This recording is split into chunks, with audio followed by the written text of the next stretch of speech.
Hello, hello, welcome in, folks. Thanks for being here so early.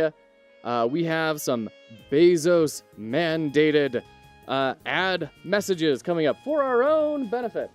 We'll be diving into those in just a few minutes, and then we'll be kicking off with the stream live. So good to see you all here. Thank you. We'll be live in just a second.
Hi.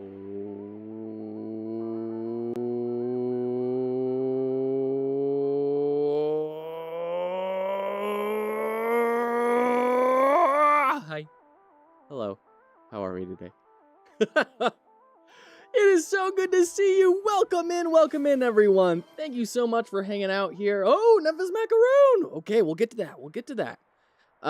Welcome on in. It is so good to have you all here. Welcome in, Alpha Quellis, Tom Millman, Rayhan Halal, Zaft, Rubik's Cube, Memphis Macaroon. Welcome in, Rubik's Cube.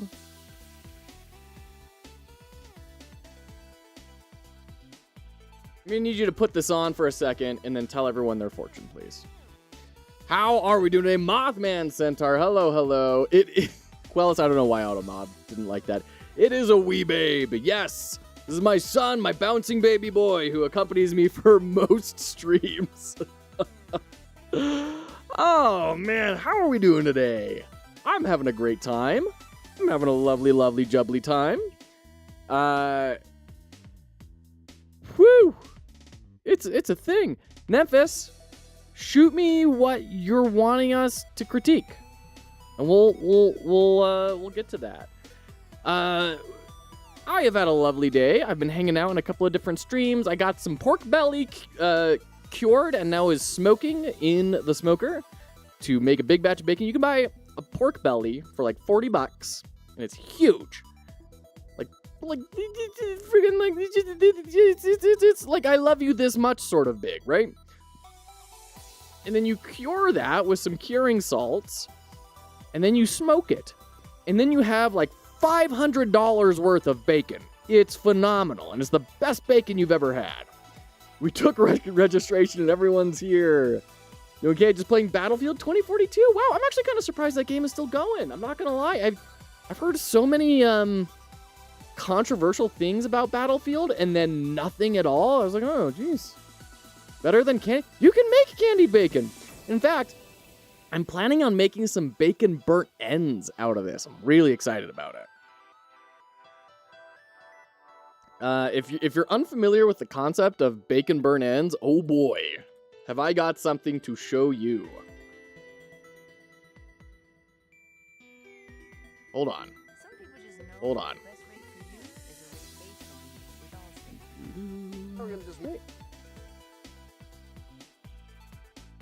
Look at this. Hold on. Where are they? Give me the close-up. Where is it? Yes, right there. Nice little texture on there. But that's the real beauty of a recipe like this. You can take them out at various different times and test them and see what you like. Quantic, good to see ya. Whether they're savory, sweet. Oh, this is the good stuff. No worries, Memphis. You can send it over when you're ready. In case you ever want to learn barbecue, this man is where you go to learn a lot of really great barbecue. There's some great barbecuer YouTubers. He's one of them. Thank you so much, Quantic. It's good to see ya. Updated your house. It looks better than the version you showed me. Awesome. That's great. Good for you. So yeah, this video is called Meat Candy at its Finest. So yeah, make your own candied bacon. Absolutely. By the way, reminder for the Learn You a Game Jam coming up from Captain Coder. I'm going to be doing it. I'm really excited. It's going to be really cool. From June 19th to July 3rd. Also, Foxhollow Jam is kicking off July 6th, right after that. So be sure you join the Foxhollow Jam if you have not. If you have it available to you, we've got over $1,000 worth of prizes just waiting to be claimed by people. So definitely make sure you jump in here. It's going to be a great time. Okay. Chat. I need your help. Because I did a video today. It just barely got released about Sandwalkers, and it's fantastic. It's a great game, but I need to add chapters to it, and I didn't have time to add chapters before starting the stream. It was already like 1:15, and I needed to get moving. We're going to add the chapters as a group here together. Can't wait to join the jam. Yeah, Finn, absolutely. If I do it, I can't use the house I made since it was before the jam. Only if you're doing the gauntlet. So there's two different tracks, Rubik's. There's the casual, and then there's gauntlet. Casual, totally fine. As long as you have legal rights to use what you're using, A-okay. For the gauntlet, everything needs to be made fresh during that time frame. The spirit of the gauntlet, and I need to clarify this in the rules because a lot of people have had questions. The spirit of the rule here is you're dropped on an island with nothing but your game engine. Go. You could have hit me up and told me to add the chapters. I know, Nicholson, but I feel bad for doing that, and I misunderstood. Maybe I'll join just to join while working on my game and see how it goes. There you go. There you go. Okay, so 00000 intro. Sandwalkers is a freaking great game, by the way. I was kind of enchanted by its visuals when I put it on the wish list, and boy, is it not disappointing. It is really cool. Like, I really can't wait to dive a whole lot more into it. Very, very rad. I'm going to throw this in chat. But we're going to let YouTube Joe take it away for a little bit while I get these chapters wrapped up. We go through and go through the game, and then we start doing intro and first and tutorial. Let's do that. I found a game called Teravit, and I'm trying it out as soon as you can make as you can make blocky games. So I'm going to see if it's possible to make something. Oh, very cool. So it's like a dreams sort of thing. Memphis, you fixed the bug. Nice. Nicholson Morrow, thank you so much for the gift sub. Thank you. I appreciate you. Hope you're doing well. Hope you're doing well. I mean, look at this gorgeous artwork. Isn't this so cool? Oh my gosh, I love it. Oh, and then we got like these cool cutscenes and everything. Man, you got giant elephant people. What could be better? What could be better? Okay, so second run starts probably back here, doesn't it? Like right here. 12:02. 12:02 second run. And then we do some combat and everything, and it's really freaking rad. But then we start diving into our UI design because I can never help myself. Drentsoft Games with the raid. Thank you so much. Welcome in. Drentsoft, how was your stream? How are things? It's a pleasure to meet you. Feel free to raid and run if you need to, but if you have a moment, we'd love to also hear what you're up to and how you're doing. While you're going through all that, foxhollowgames is a charitable enterprise that helps people enter the game industry. Right now, we are going through... Gosh, Nicholson, thank you so much for the gift sub. My heavens. Appreciate you. Hold on. Let's get that shout out going. At Drent there. Nope. At Drentsoft. There we go. Thank you, Twitch. Good, thanks. I was testing the first iteration of a little board game. Are you doing board games? I see you by your profile icon. You do board games. That is rad. Foxhollow Games actually started off years ago as my wife and I's attempt at a board game publishing our own little thing. This artwork behind me, my wife did. She's a professional illustrator. This was our the only artwork I think that got finished for that original board game concept. Love it. And video games too. Very cool, Drentsoft. Very, very cool. Very, very rad. Welcome in. It's a pleasure to have you here. So yeah, as a charitable organization, ways that we're trying to help people, we are hosting a game jam starting on July, right after Captain Coder's lovely jam. It's going to start on the 6th. We've got over $1,000 worth of prizes, thanks to our sponsors, Sundown, Alistios, and Riverwolf Games. Thank you to them. We've got 2 different tracks you can apply for, not apply for, but you can join. Casual, and then the Gauntlet, which is much more hardcore and all sorts of cool things. Inspector Gadget, hello, good to see you.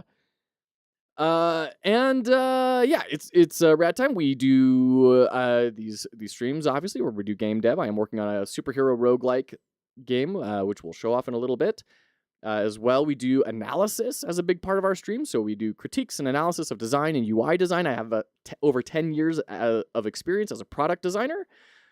So, you know, I'm not amazing, but I like to think I've been around the block a few times, and I can maybe help some people out. So that's what we're going through here is this video I just barely put up today. You can see the same outfit, and I'm trying to get the timestamps up and running for when we start diving into some of our UI analysis. Let's go to our browser. Here we go. 2718. That's our timestamp. Once we get done with this, hopefully Memphis Macaroon will have the prototype for their game that we can critique for today, and we'll dive in. We'll dive in. This was a really fun thing to analyze. This is like the character screen in Sandwalkers, and I was staring at this thing for a while and just thinking, why is this feeling so weird? Like, this just doesn't work for me. And eventually kind of kept playing with things until I kind of realized, wait a minute, there's a better way to organize this, I think. So we went from this, the old version, and we reorganized it to look like this. So we added in some of these border, screen border thing here, which helps differentiate the sections. But then we moved stuff around. I was like, oh, okay, now this is legible to me. Now I can like grok what this UI is trying to tell me. It was a really cool experience. I really liked it. But that being said, holy cow, is this game just so good. So good. 3305, second run continues, and then I think we keep going. I don't think we go back to Figma until the very end. And we have our little outro. Time. Definitely go give it a yay. All right, we're gonna say 4540. That's the outro. Okay. There we go. Timestamps done. Thank you for your patience and thank you for your support while we do that. Okay. Courtesy of Endo. I don't know if I said hello yet. Hello, courtesy of Endo. It's so good to see you. How are you today? Have you been streaming recently? I feel like I've been keeping an eye out, and I've just been missing you or something. Thought you would read between the lines, but the game is ready on itch. I PM'd you. Oh, lovely, Memphis. Ow, on Twitch. Okay, great. Let's check this out. So, Nevis Macaroon has redeemed Critique Their Game. We're going to check this out. Okay.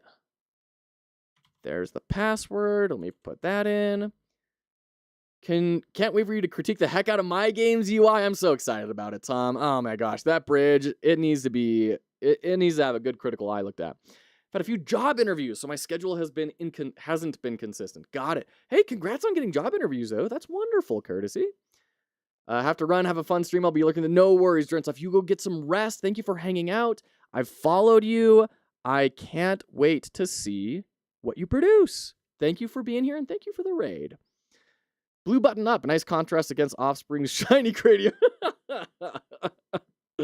Good to see you, tablet pencil. Don't look at the homepage. It's too late. I'm already looking. You're so very welcome, Drenstuff. Thank you for making cool stuff and putting it out into the world. Lots of people, very few people build cool things. Even fewer people build cool things and share them with the world. Even fewer build things, share them with the world, and then also share their process. So thank you for being one of the few. Okay, let's check this out. By the way, before we get too far into here, Memphis, most important part of critiques. What stage is the game at? What type of feedback are you looking for? Path of Ordo, 1, 2, 3. Do I click on one of these? Aha. Oh, okay. I'm assuming this is this another Kenny pack? Early prototype, just general gameplay. So are you wanting to know, like, how are the mechanics doing? How is the game design? Is that what you're looking for?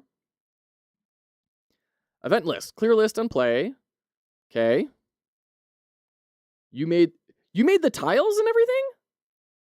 That looks great. That looks really good. I'm not gonna lie. I mean, yeah, I mean, it's not like ridiculously amazing, but like, holy crap. I'd be very happy if I produced that. I prepared the answers to those questions for my feedback. Good, Tom. You did wow. That's awesome. Good for you, Memphis. That's great. Tiles do look great. Yeah, very happy with it. Yeah. This is too early for real artistic feedback. I'm just saying this as a demonstrative thing for general analysis. I know this is very early, but like you've got some nice shading here on these pawns, or I thought they were pawns. I thought these were eyes. Maybe this is like a bolt or a pillar. It's probably a pillar. And then there's no shading on these. But other than that, it looks really good. Okay.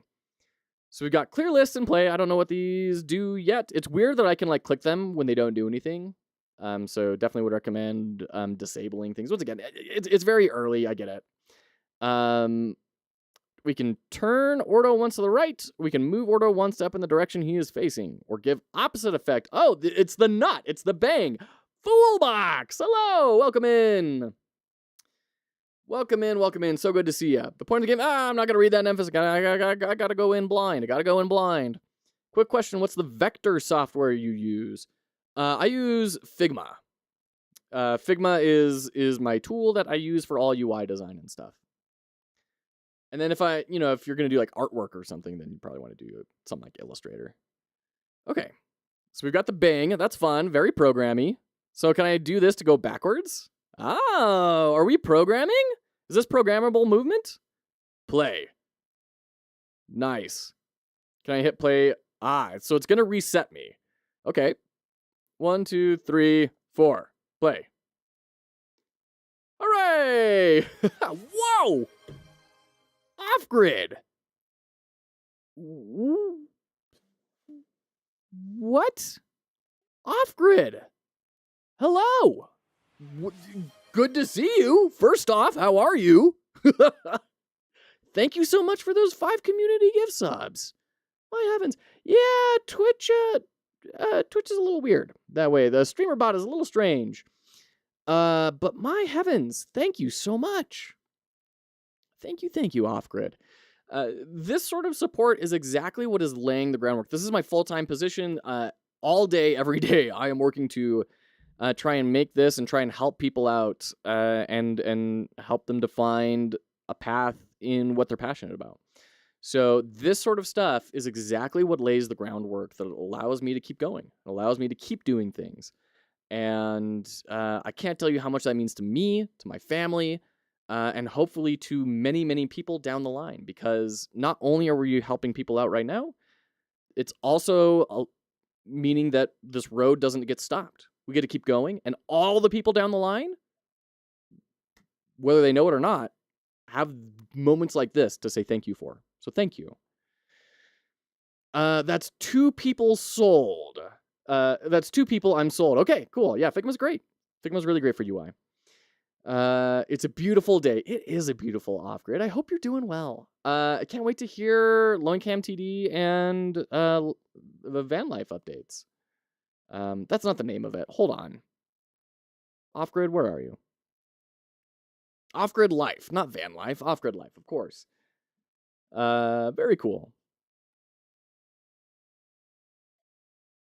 Great. All right.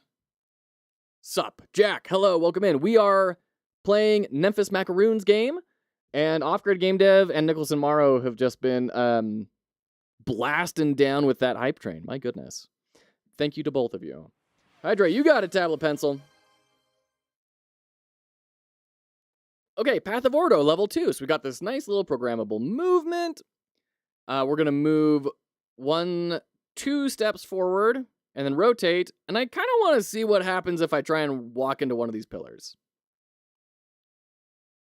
Oh, I just walk into it. Okay. Great. 1, 2, 3. Rotate. 1, 2. Play. There you go. 1. Oh. And then we gotta rotate 1, 2, 3. 1, 2, 3. Move up. Rotate 1. Move up. Rotate 1, 2, 3. Move up twice. Rotate. Twice move forward. Rotate down. Play. And I'm realizing there is a much simpler way to do it if I just used not.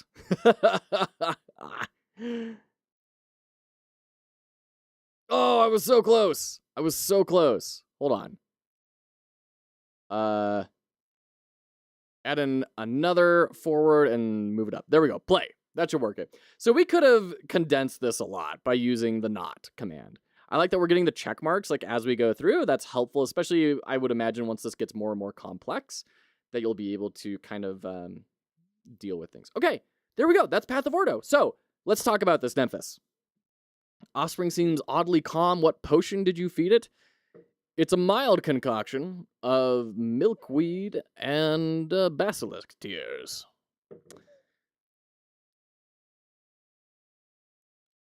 So let's chat.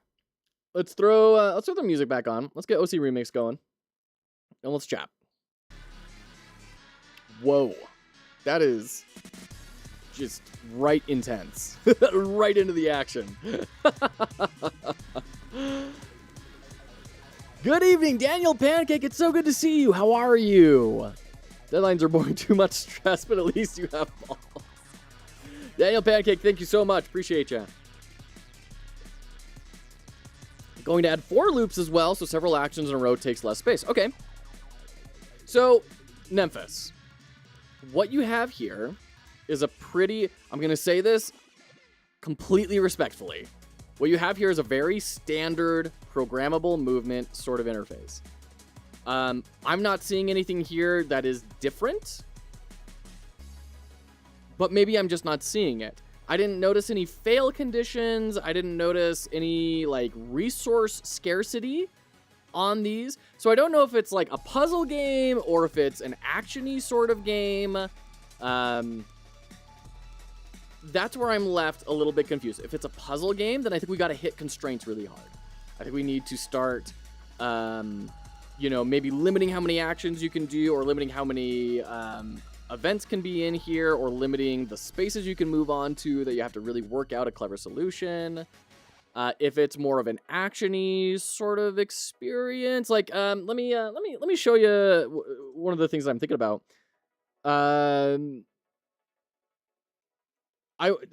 So funny story, Fullbox and Tablet Pencil. I once asked my illustrator wife, how do you like finish projects? Like how do you get started on something and wrap it up? Because she's self-employed. And she said, honestly, the answer is deadlines. That's how she does things. Whoa. This is so... Hold on. Let's move to chiptunes. That was a little too much of a shift. I need to go to the Indie Buffet because he recently did a video on a programmable spell game that was really interesting. And it may have like some stuff for you to maybe look at a little bit. Not Dice Captain. Wand Project? Wand Project could kind of do it. Arcane Assembly, though, is the one that I'm really thinking about. Let's bring this up. I've never finished a project, so no idea. Make that 1 in 10 years of programming. I've probably only completed my A-level project. There you go. I'm going to say my notes that I work really well when I'm in a jam or when I have a big presentation coming up. Yep. Barhuni, hello, welcome in. Good to see you. Milkweed, of course. Death metal for tiny pixel programmable movement game. Yep. You got it. Hold on. There we go. But if my deadline is the game will come out later this year, I'm not going to be motivated to move forward. I hear ya. I super hear you. Okay. So, Nemphis. This is what I was thinking of. This is not necessarily the best example, but it got me thinking of things that are kind of similar to what you're doing, right?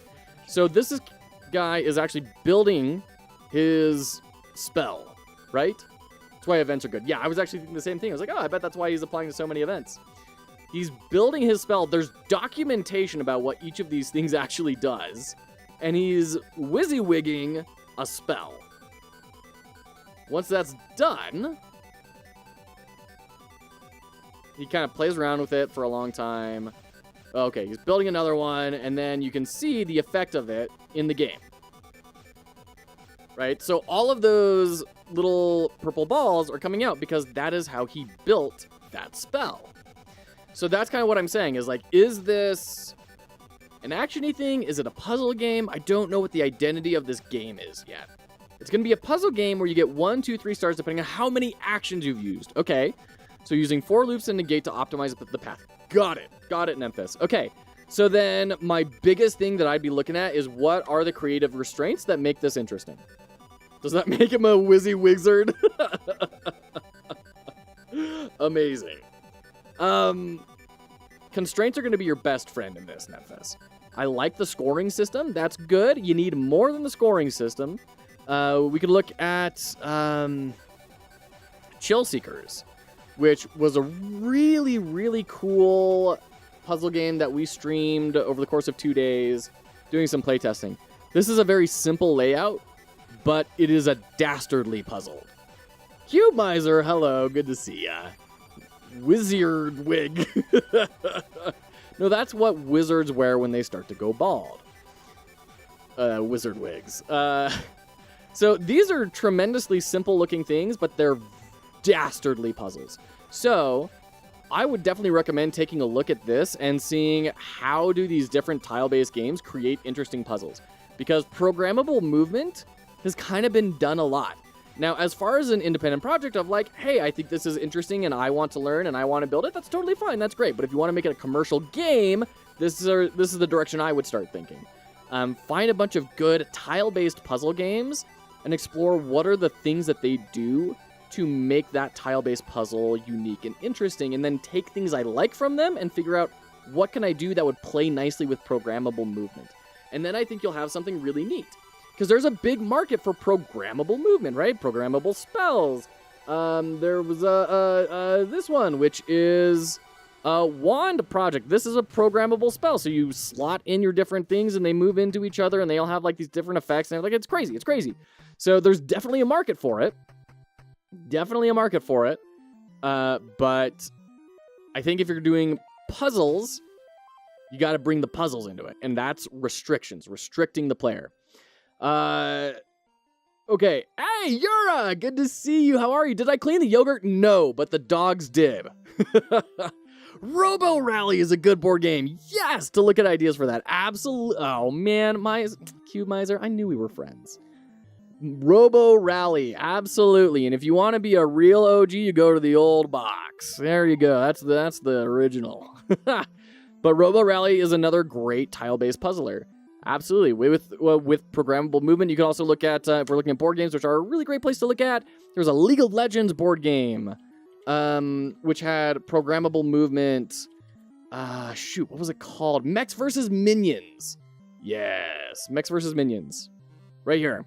It's got programmable movement, co-op, beat the bad guys experience. Really, really cool.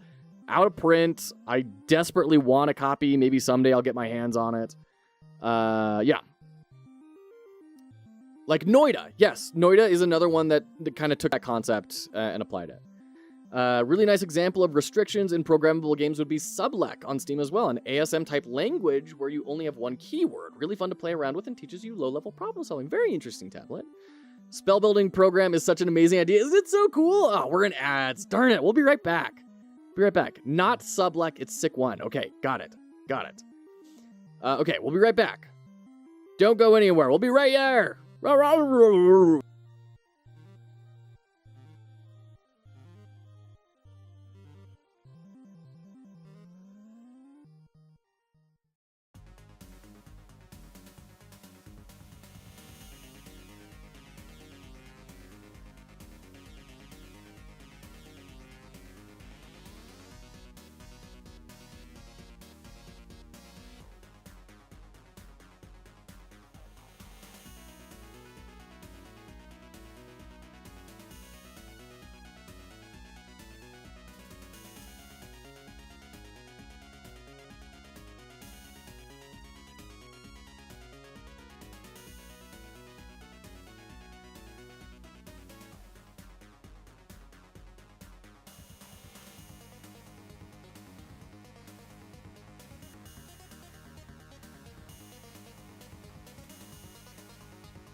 Okay, welcome back.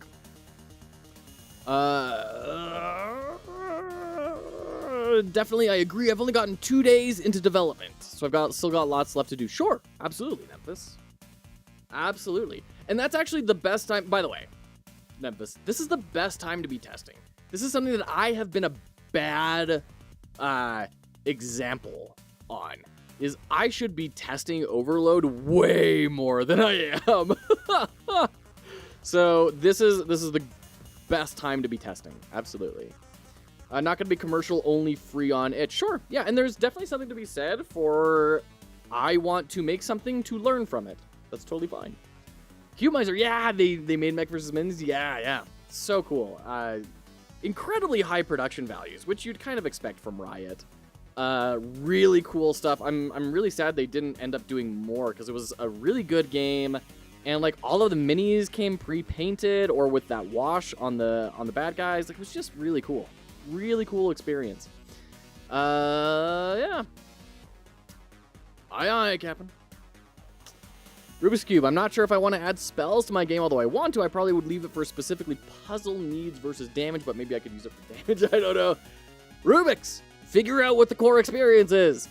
Pause on all these other things. What is the experience you want the players to have? Define it, and the rest will come.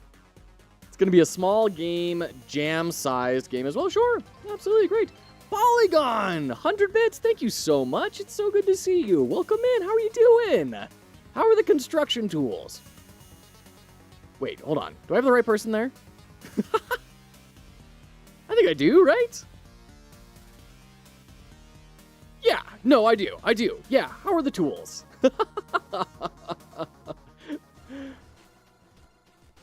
Dream game would be something that would teach the player, be it programming or to be able to teach themselves anything in general. I would want to make something where the player has near limitless potential and creative expression. Wow, very cool. Tablet, have you heard of Risky Biscuit Games? Oh, speaking of which, hi, Risky. Risky Biscuit is making an educational horror game teaching people Morse code. Play Ludo so much. My goodness, my mind won't stop running. Oh, shoot. Daniel Pancake with the giant enemy crabs. Oh my goodness. Thanks for playing. I'm gonna put some more hours into it for sure. Yeah, so like that's my big thing. If there's a puzzle game, start looking at constraints. How are you gonna constrain the player? How are you gonna make those constraints interesting and meaningful?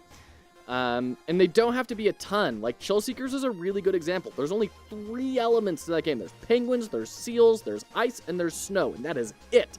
Those are the only, and elevation. 5 things. It's really not a lot. You can get by with a very small amount of mechanics. No audio at the moment in a dev call, but wanted to show us some, It's your heart. Polygon. Thank you so much. Okay. He's a construction tool game. Yeah, okay, he is. Yeah, that's what I thought. I made a house at least. If I redeem a hat, can you put a small one on the baby? Unfortunately not, because if I do, there's a chance that he'll freak out, however small it may be. Well, actually, no, we have some baby hats. I can throw a baby hat on him. He'll probably be okay with that. I didn't want to put like a big hat on him because it would like get on his face and stuff, and then he'd start crying, and that would not be fun for anyone. But we got some baby hats we can do. To be honest, it's the puzzles that'll be the major focus of the game, so just trying to figure out unique puzzles. Oh, very cool, Rubik's. Very interesting. I can't wait to see it. Human resource machine might be good research for progressively giving players more complicated puzzles. Sure. Baby hat. Put the Soren, the Sauron helmet on the baby. No. I'll be right back. Let me grab the baby hat.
Here we are.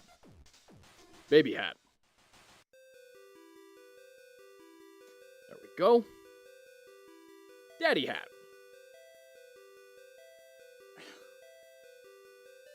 Fez. Whoop. Okay.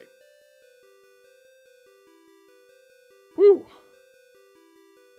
Seems to be a rudimentary cartoon-style ASM simulator, but kind of the idea I'd like to go for. Okay.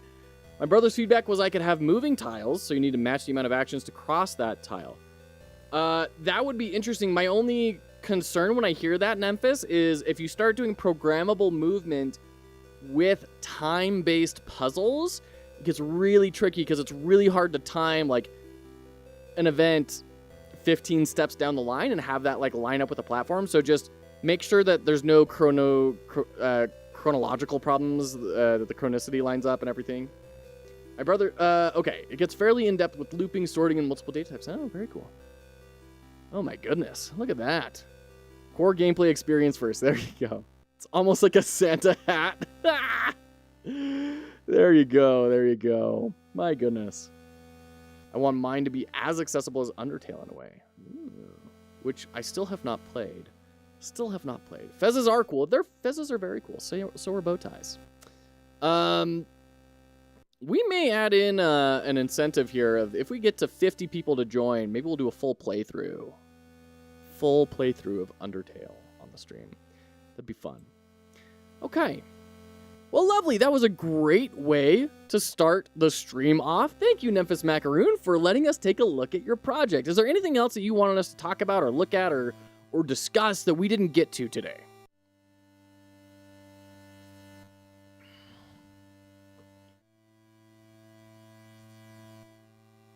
Oh my gosh, Daniel Pancake. Yeah, like modern education systems that are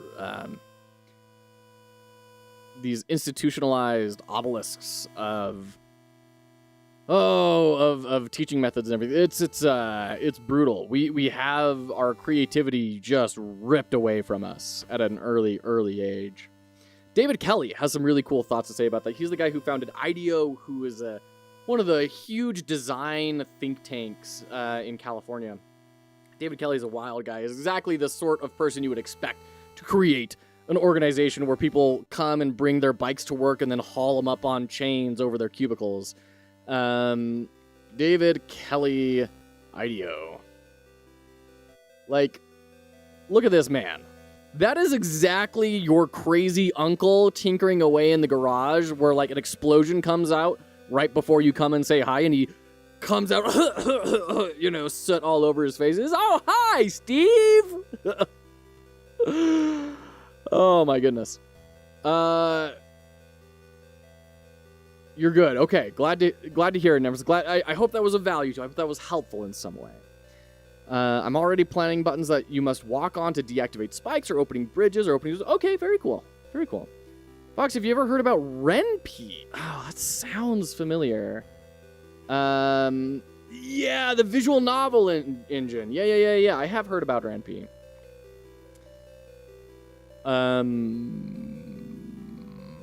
Okay, lovely. Baba Is You is another good game to look at, though personally I think it ramps up a little too fast. Baba Is You is another one I've looked at a lot, and I have never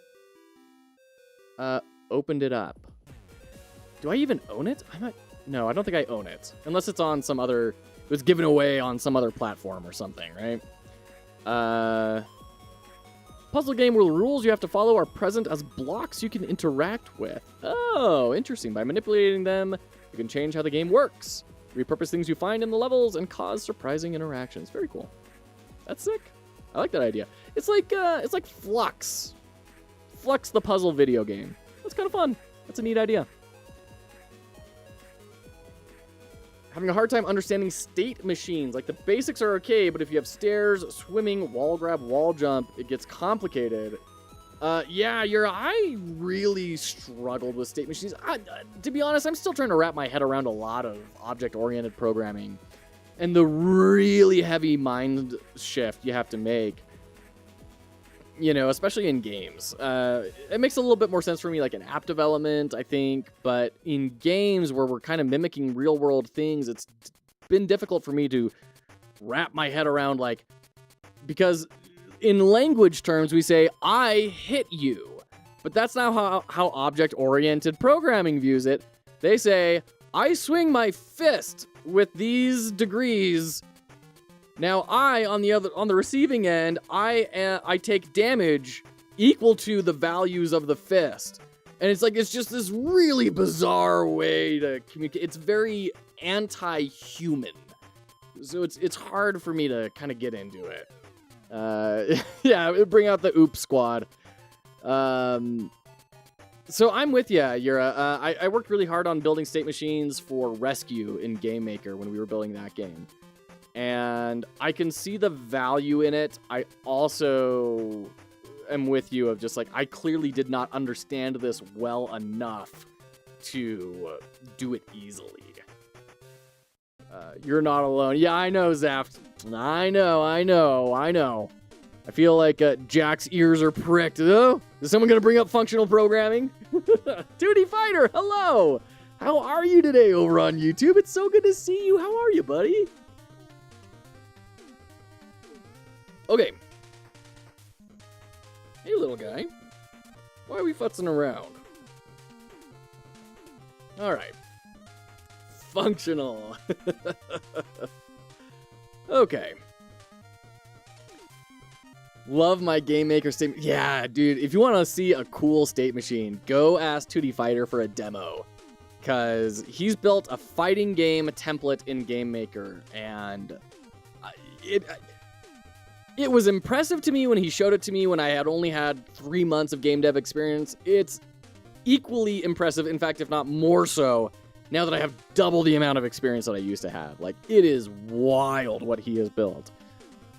I've got a small little test novel I'm working on based off of Steamboat Willie, so I'm doing some simple coding. Oh, cute, Alpha. That's awesome. I'd love a Steamboat Willie styled visual novel. That's awesome. If it works, King. Yes. I see we have some more monoids in the category of Oh, shoot. Amazing.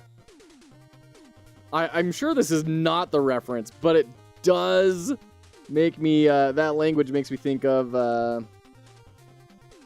Xanoids. Oh, and if you know that reference from just that much, from that much info, we can be friends. The language of the universe. Let's, should we do some game dev? Let's do some game dev. I went in last night and I did a little bit of work, at the end of the day. So I got the adjusting screen VFX based on different types of powers. And I made this big match, which is gross. I split up the villain and the player's attack, although I don't think I need to, the way I kind of refactored it. There's a lot to refactor in here. We have, you know, these tweens getting set all over the place. It feels like that's a lot of redundant code. There's probably, like, I could break it out into a function or something. But if it works, gang. And you know how messy this is? You know how, like, this is a lot to look at? You know how I can fix that really quick? There we go. Fixed. Now I don't have to look at it anymore. It is swept under the rug that is the carrot. So that's done. It doesn't all look great, but, like, the framework is working. It's all there. We can refine it all when we actually decide what our visual style is going to be. So, next up on our list, we need to reset resources on player death and villain death. Ooh, it'd be cool to do that with cringe memories. So, what we need now is when we go to our game over scene,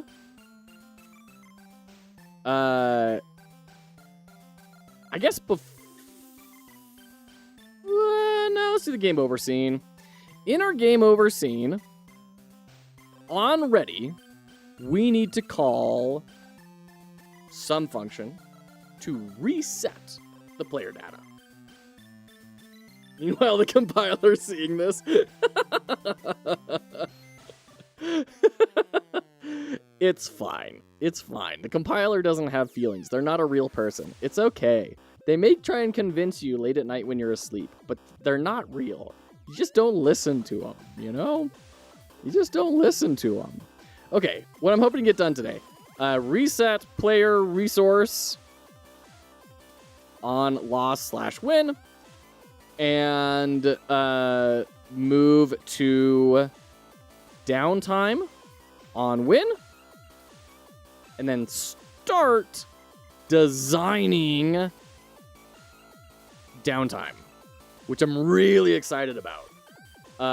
Getting to that point is crazy. Also, start the day off right. Calm baby down. Well done, everyone. We did it. We did it, Reddit. Good job. Don't get too rambunctious in the chat. Don't have too big of a party or we'll wake them up. Live footage of the GCC/G++ compiler after I'm done with it. Despair.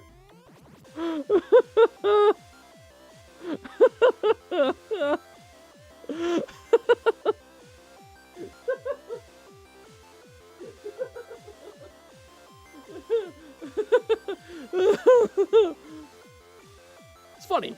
It's good stuff. Okay. It's funny because it's true. Do you have an idea on what's new you will try for Game Jam? Will I try bone animation? That's a good question, 2D Fighter. I don't know. Because we've got Captain Coder's Jam I'm going to be doing, which starts, in 2 weeks? 2 weeks this starts. And it's going to run for 2 weeks, I think. 19th to the 3rd, yeah. 2 full weeks from Wednesday to Wednesday. So I'm going to be doing that one, and then we'll be jumping straight into ours, and then... Because I just, really want my wife to divorce me, we're probably going to also be doing Pirate Software's Jam right after our jam ends. So, we'll see how it all goes. Oh, goodness. Captain's Jam is all about trying something new. It's true. So there are some things I really want to learn. I want to learn navigation meshes and navigation servers in Godot. I want to learn... I was just thinking about this yesterday of an incredibly simple concept. I don't know. It would be cool to make an auto battler. I've thought about doing an auto battler for a long time, and I've thought about, how would I even build that? I would love to learn how to build hitboxes, because I've never done anything with hitboxes. It's always just been collision with sprites. I've never built a hitbox on anything. So that would be kind of fun to do, of doing attacks and stuff. That would be rad. Deus Ex Human Divided. It's a great game, Far East. Welcome in. Good to see ya. Okay.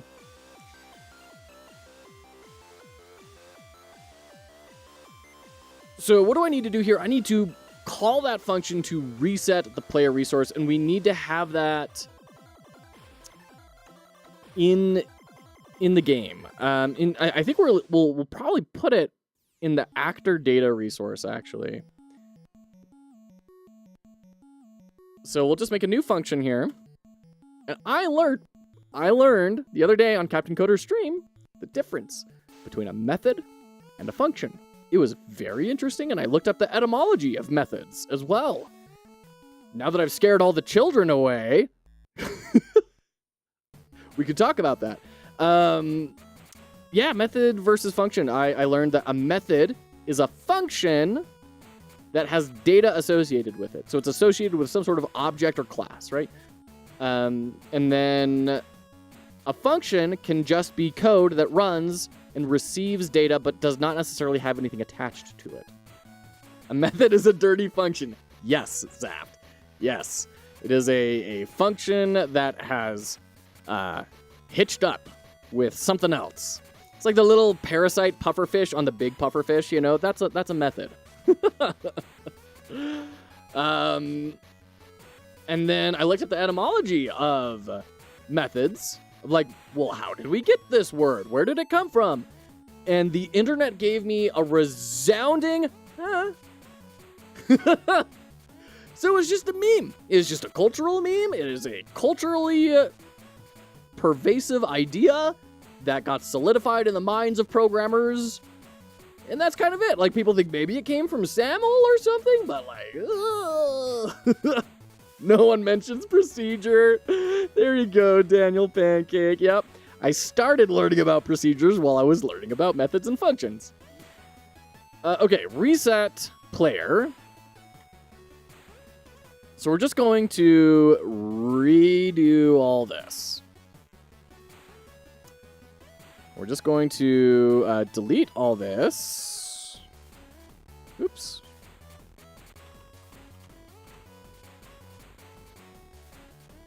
There we go. Okay. And then tap. Okay. Nekdos! Hydrate. Good to see you, Nekdos. How are you today? How are you doing? Hit me up when you're ready to learn about combat. You're in a different engine. I can tell you what you need and how to go about it. You have to figure out how to do it in Godot. Take notes. I'll teach you combat and animation first and how to translate to gameplay. That would be super sick, 2D Fighter. I'd love to do that. I think that would be a really cool thing to do. I desperately want to go through with you and learn all that.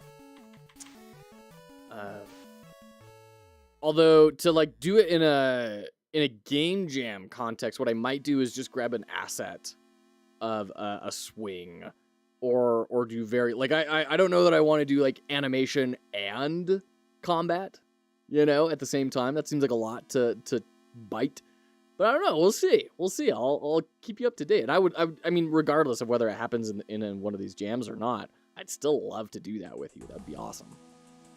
Played on VR with a friend and my muscles hurt. So legit. So I've made no. I haven't been shy about sharing the fact that I have ADD, ADHD over here, and it is a big deal. And one of the best things you can do to help with that is aerobic exercise. Do you know what people with ADD really don't like to do? The same thing over and over and over again, which is what aerobic exercise is. So I have really struggled my whole life with aerobic exercise. I can do strength exercise kind of okay, but mostly aerobic exercise is so hard for me. But my mom reminded me of something really cool. Thanks, Mom. VR exists, and I got VR for my PlayStation 5. I have PlayStation VR 2. I got it before I got laid off, and there's a bunch of really cool things on it. So I played Broken Edge this morning. I was pouring sweat by the end, and holy cow, was that a really cool game. I really want to find a way to stream that and do some analysis on it because, man, it's such a good product. It is such a good product in so many ways. I'd love to talk about it with everyone. Are you also streaming somewhere else? We're also on YouTube, Daniel. Yeah, we're streaming to YouTube and Twitch. The best is to subscribe. Broken Edge was the game I played with my friend. Nice, it's great. I love Broken Edge. It was the first time I played it today. I bought it, I pre-ordered it before it came out, and I've never touched it until now. And I was like, oh yeah, this is why I pre-ordered it, because it was freaking awesome. It's so good. Reminded me of my Beat Saber grinding era. That's one of the other ones that we do for our aerobic exercise. Hi, YouTube chat. Won't take that long to learn, then you do what works. Only need about 2 hours for animation, examination, the other how to transfer to game. Same information is good for hitboxes and knockback and other things. Very cool. That's awesome, 2D Fighter. Super rad. 2D Fighter, by the way, if no one follows him, go follow GameMaker 2D Fighter. GameMaker, one word, 2D Fighter. Over on YouTube, guy is building an entire fighting game engine in GameMaker. And it's going to be up on their asset store. Tremendous amounts of work have gone into this, and he's doing awesome stuff. Definitely recommend going to check him out. Okay.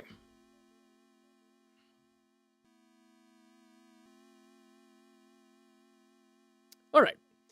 So we're resetting the player. We can now, in this scene, call player info dot reset player. Now, we do also need to call in our player. So, we're going to grab that, bring it over to our game over. Should I just make this a preload? I think I should just make this a preload. Right? Or an auto load. I think we should just make it an auto load. Let's just make it an auto load. It just seems like a good idea. Player info and then villain info. There we go. So now in the game over script, instead of doing player info, we just do player info. Dot reset player. Now that works. I'd love to make my own engine, but I don't really understand how combustion or pistons even work. What's an intake manifold?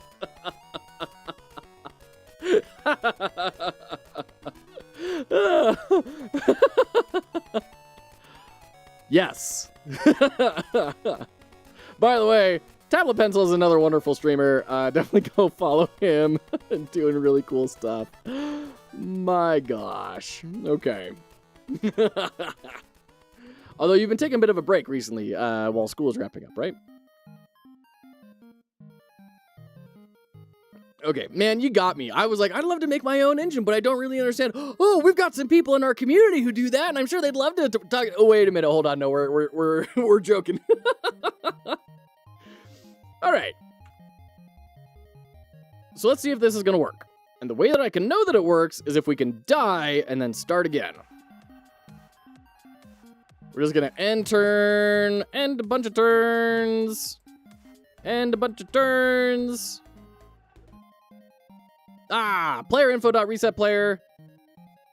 Not working. Oh, because we're not using it as a function. Oh, sheesh. Let's try this again. Before the ad hits. Before the ad hits.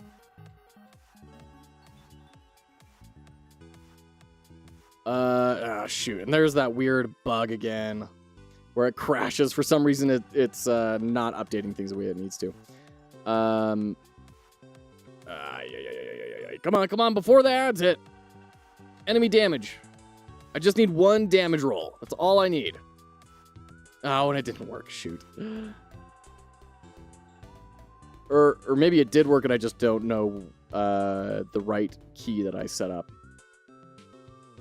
Oh, it's still not working. Reset player and base nil. Shoot. Yeah, we'll have to figure that out. We got ads. We'll be right back.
Okay.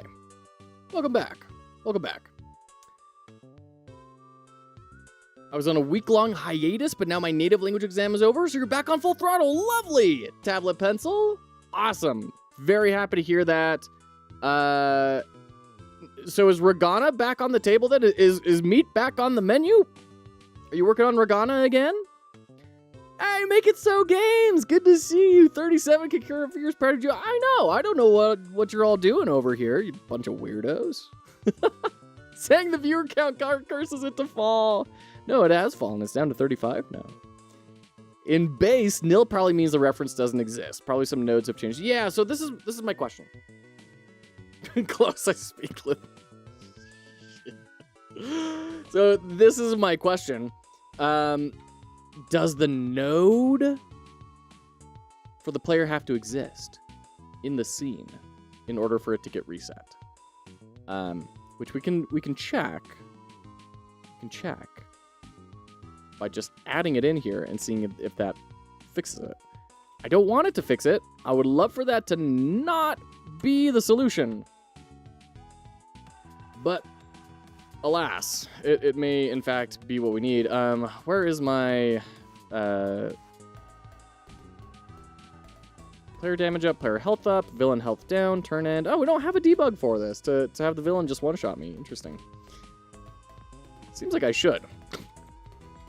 Turn up. Okay, still nil. Still nil, even with the player on there. Okay.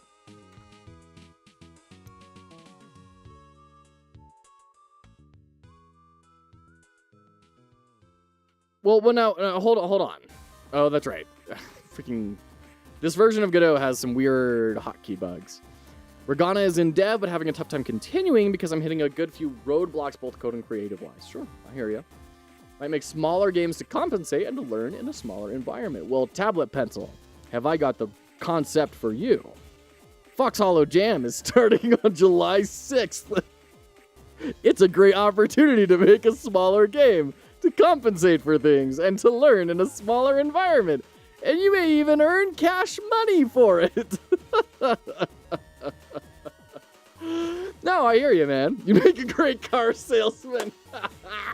I hear you. You gotta refresh the creativity every now and again and just kind of get outside of yourself. That's why people really love traveling a lot in creative professions, because it frees their brain from the previous constraints that it have kind of built up around for itself. That new culture, new experiences, new events, colors, sights, sounds, tastes, all those sorts of things kind of whiplash your brain into considering different things. So, releasing a demo of my Steamboat Willie game. Awesome, Alpha. I can't wait to see it.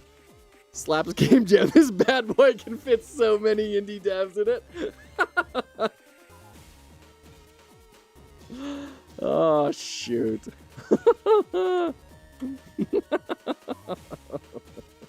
I'm thinking of like Pirate Software's Jam and this little itch.io car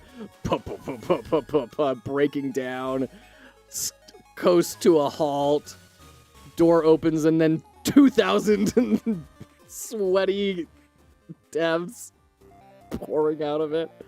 Oh, it's a lot funnier than it probably should be. So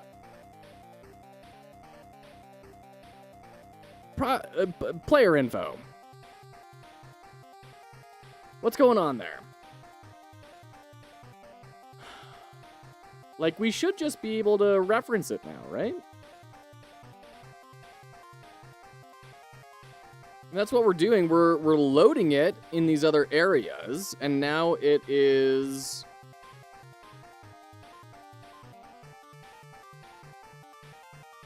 also loaded here, just auto-loaded. So why are we struggling? Alex Grimm, hello! Good to see ya. How are you today, friend? Welcome in. Huh. Jack, welcome back. Good to see ya. Said to change the sprite for the throwable rocks to worms and completely forgot its use somewhere. Now village kids throw poor worms to attack. I have the PC build, but I wouldn't know how to get it out to places. I mean, you can just throw it up on itch, right? Have you done that before, Alpha? Or is there another problem that I'm not seeing that would make itch not a viable option? Bitlytic, hello, welcome in, friend. It's so good to see you. How are you? Welcome in.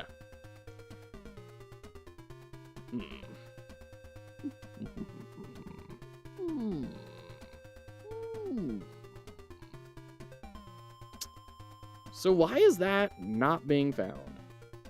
Not good, honestly. More of the same, Alex? are we up to today? We are trying to finish up the fighting in this superhero roguelike we have. We have our powers up here. All of this is placeholder, by the way. Of course, in case that wasn't super clear. This is all very placeholder. But in order to activate powers, we click on the dots in the order that we have our powers for, and try and beat the bad guy. And that's the game. We are trying to get it to the point now, though, when we lose, if I can blast through this, and we go to our game over screen, which you can see right above, that our player info gets reset. Although, you know what? This isn't the time to do this. I'm going to pass on this. We should do this on the main menu. When we click to go into the game, we should just reset it there. Main menu. That would make way more sense. So, here. Player... it's not going to fix our problem, unfortunately. But, reset... Player... There we go. So, the idea is, when you die, you don't,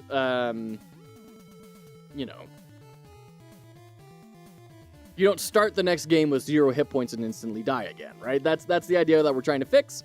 Once we get that done, then we are going to build the scene swap for when we beat the bad guy to move into a downtime activity of our superhero goes back to their apartment or something, because it's always in New York or something, right? Goes back to their apartment, and then they have to deal with life stuff, and then we're going to start designing what that downtime is actually going to look like. Got some inspiration games listed out here, some different things that I think could be neat to have. We're going to draw it all out. We're going to do a real design effort on that. Very excited about it. This is like the game you made for your last jam. Yes, Bitlytic, this is a continuation of that project. Spent the last month doing refactoring and learning Godot and rebuilding things nearly from the ground up. Trying to make it all just work a lot better. And now we're finally at that point where we can start moving on to other areas of the game, which is really exciting. And then once we have the downtime stuff kind of worked out, then it'll just be adding content, and then polishing, and then marketing, and then releasing it to a deafening cry of silence. And that'll be, the real game dev experience, You figured out a way to do it. Lovely, Alpha. Want to just do it automatically? Do you need, a global.player info? Oh, sorry. Hold on. I think my daughter just barely showed up. I'm not getting a phone call or anything, but my daughter might be at the door with Grandma. Let me go check on that real quick. We'll run an ad, and we'll be right back. That's going to mean a lot of extra time without ads. Thank you for your patience. We'll be right back.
And we're back.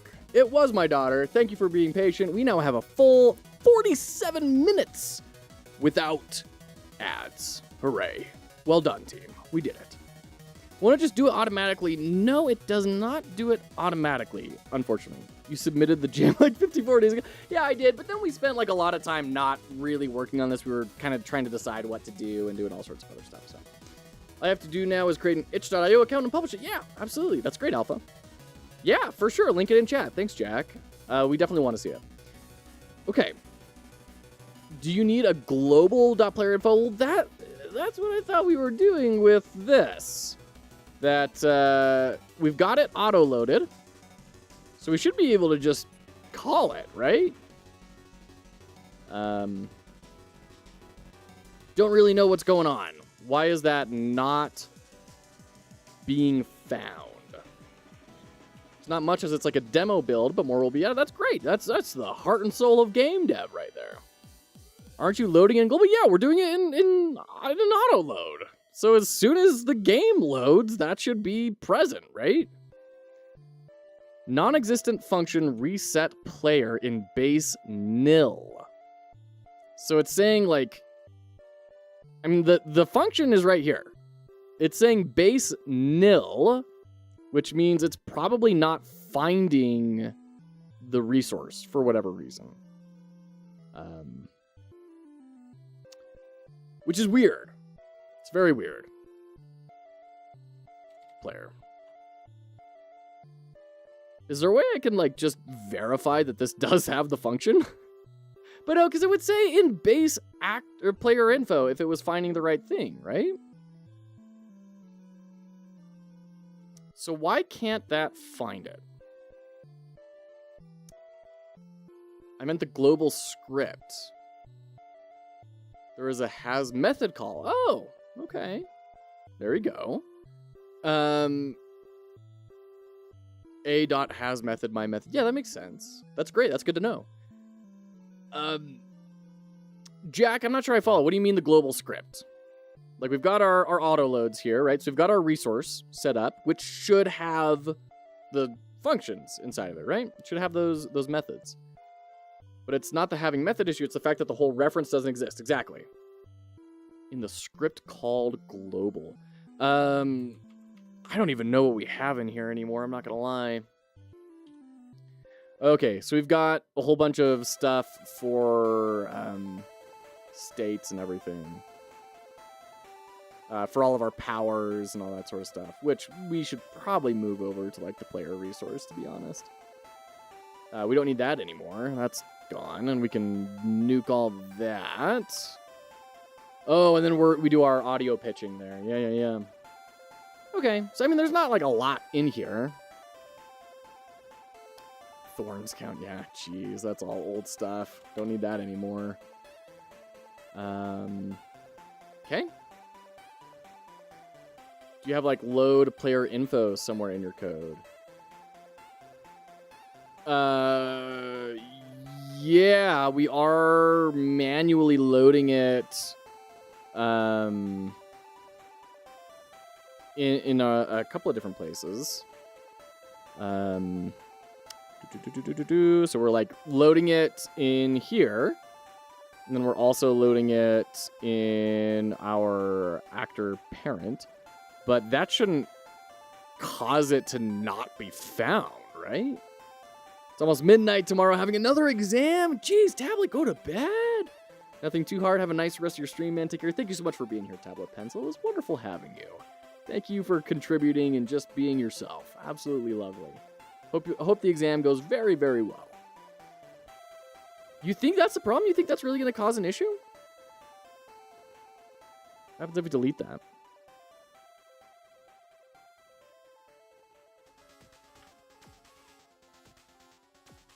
No, it's still giving me base nil even with those removed.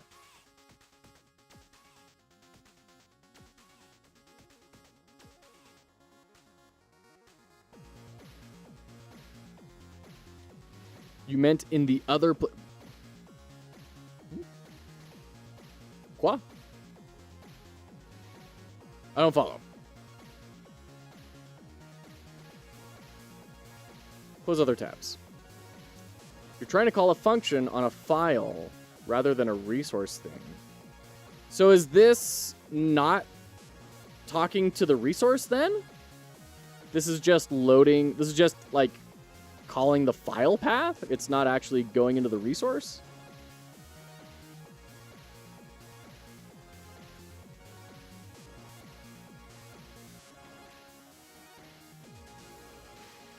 If anything, just load it up again, then wipe it. What is player info is the class name of the resource. Oh, hold on. I'm seeing something here. Can we auto-load a resource file with extension .trez? No. You can only auto-load nodes and scripts. You don't need to auto-load a resource. Use load or preload. Okay. Okay. So then maybe what we do is in our global, which is getting auto-loaded, we throw in our reference in here. An API error 400 saying it's invalid game. Oh, interesting. You cannot call classname.method unless the method is static. Ugh, that's a little bit beyond me, I think. I need to learn some more about that. Unless I have to upload it through the website, not RenP. Yeah, Alpha. I'm not familiar with RenP, so I'm afraid I can't help you very much there. But I would imagine, you know, I've uploaded a fair few things to itch. Usually, you should have some sort of export from your engine, and that will deliver a zipped file, and then you can upload that compressed zipped file to itch, and that's what itch is looking for. Okay. What am I doing? Global. Right, yeah. Okay, I remember now. We're grabbing that and moving it into global. So now, hopefully, I should be able to do player info. And then we can get rid of these auto loads and say global dot player info dot reset player.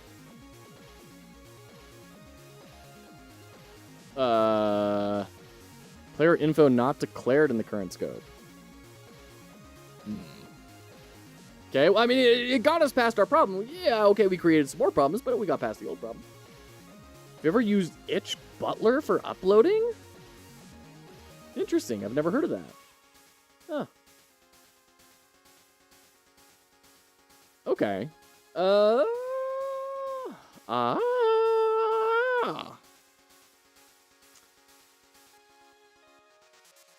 Actor data and then fight UI.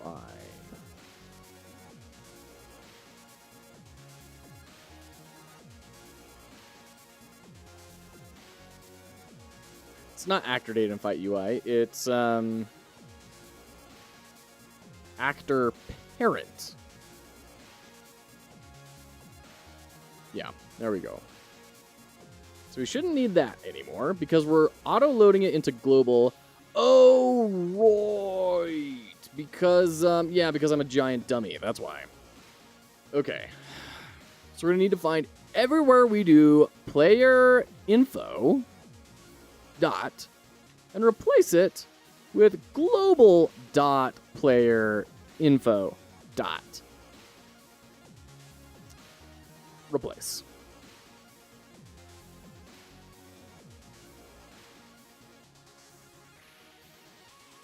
Replace.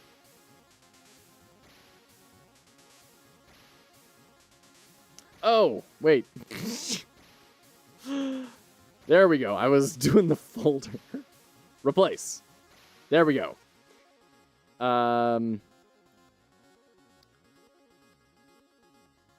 Uncheck you, but everything else we want to replace.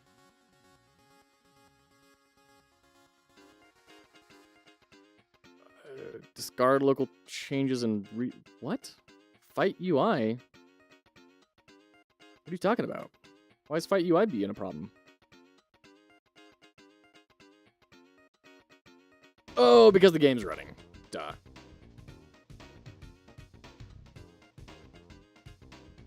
Replace. Okay, so we can uncheck all...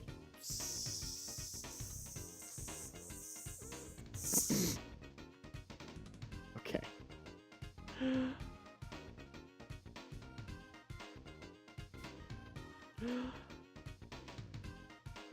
What have I done?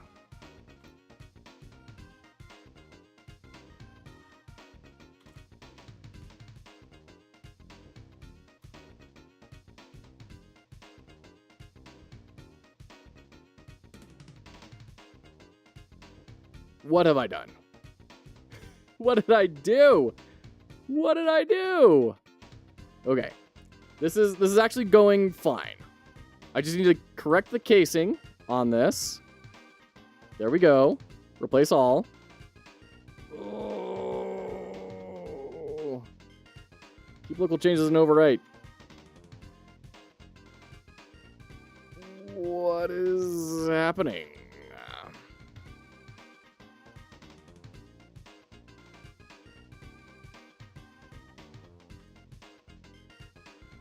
Why are you locked?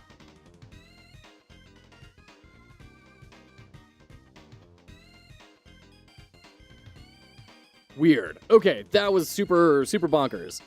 Okay, villain info dot. We're now going to replace with global dot villain info dot wild time. Okay. And I think we're good to just replace everything here. Yeah. Oh. Okay. We gonna work? Shoot. Player, why are you being so weird? Player info dot, oops, and global dot player info dot replace. We're gonna do this everywhere that does not have the global. So we can get rid of all these, but player. Bruh. What is your deal? Okay. Godot's being weird. I don't know if that's a 4.3 beta 1 bug or not, whatever. You need to add global onto everything now. Yeah. These couple of notes of the immigrant song? What? It's a tool Itch made that allows you to do easier versioning, and it only uploads the changes you've made to PCK rather than the whole file every time. That's awesome. That sounds super cool. I need to check that out. Super weird. Okay. Hey, look at this. We got a game. Boop, boop, boop. All right. Things are working. Nothing has broken. Everything is fine. We're taking damage. That's good. Everything is fine.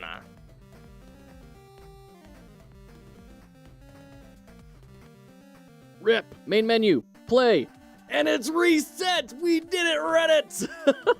A game never seen before on this channel. Oh, shoot, hey, done. Look at that.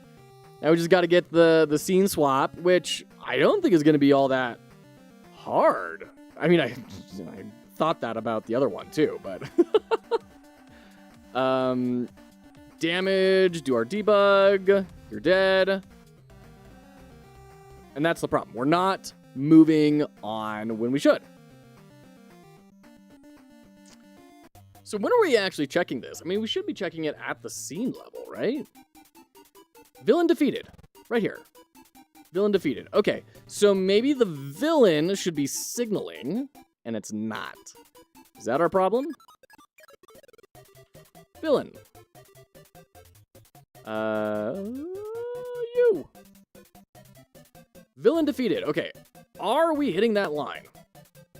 Starting to remind me of Super Puzzle Fighter. I know, I get that a lot from people, and honestly, it was a big inspiration for, like, how the game kind of works. So we are signaling villain defeated. Okay. So villain defeated goes to here.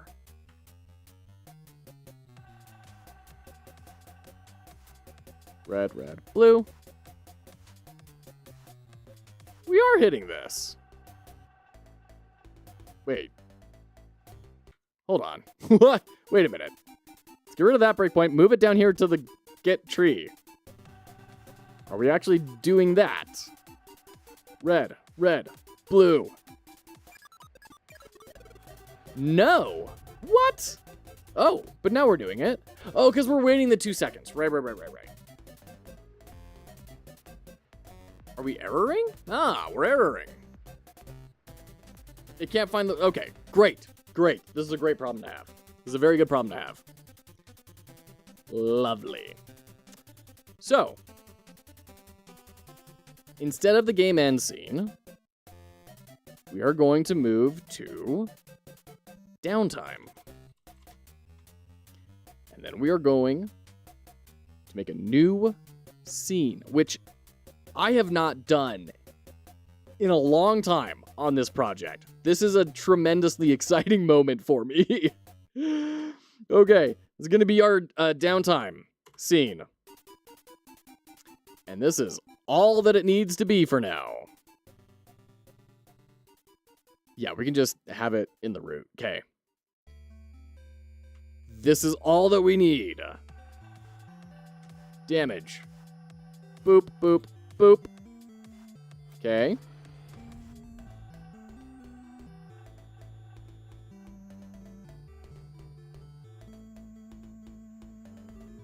Hey. Hey. What's going on here? Adventures of Steamboat Willie, there it is! Hey, my name's Steamboat Willie. You can call me Willie. What are you doing in New York? Oh, super cute. Super cute. Thank you for sharing, Alpha. Oh my gosh. Adorable. Rad. Okay.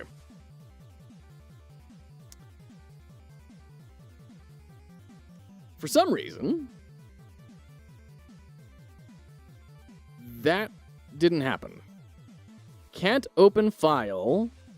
Oh, because it's in sprites. Jeez. Scenes. Okay, let's try that again. I'll love it if that's just like a really easy fix. 1, 2. We're at the breakpoint. Ah, we did it. Love it. Love it. Love it. Okay, we are now swapping to the downtime scene. Guess what we're on now, chat? We're on this faster than I thought we would be today. I didn't know if we were actually going to make it to this point today. We're going to design downtime. Oh, I'm really excited about this. Oh, I'm really excited about it. Oh my goodness. Oh my goodness. Okay. I think I need to make a new section. I think that's the only solution here. I'm actually going to delete that. We're going to make a new section, and we're going to call it Overload Design. Because, you know, we did some design work for the Game Jam, but, like, it was Game Jam design, you know? So I'm really excited to be diving into this here. So I'm going to bring over some of the stuff that I think is important. This flow isn't really accurate anymore. This flow is kind of accurate. I mean, I don't feel like we really even need it anymore, to be honest, because I'm not working in a team. I don't need to, like, clarify how a turn works to a team. But we'll just bring it over. It's just good practice. Coding so fast. Yes, it's because I got my sick power glove with the keyboard on it. Is that task list plugin in Godot a global kind of thing, or is it tied to a scene or script? It is a global thing. Yeah, it's great. This was shown to me by Foolbox. It is Kanban tasks, and it's just a new tab up here at the very top for 2D, 3D scripts tasks. And so I can go to all of these different things, and I've got this really great little Kanban board. It's fairly robust. You can go and you can add in descriptions, you can make steps, you can do all sorts of cool stuff. So it's rad. Yeah, I like it a lot. Okay. What on earth is this? High, anxious, low bored. Okay. I am looking for how I'm wanting my emotional wave to go. In the actual game, I split the dialogue and left it as, "What are you dioing in New York?" Oh, shoot.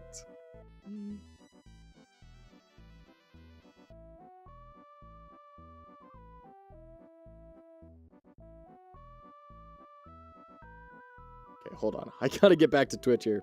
Okay. Tied to your current project. Yeah.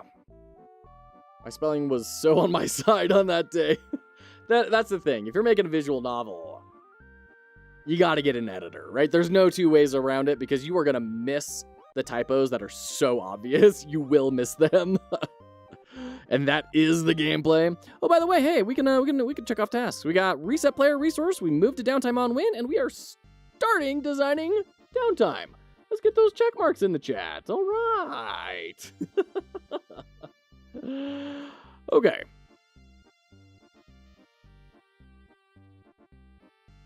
I guess this is the map, isn't it?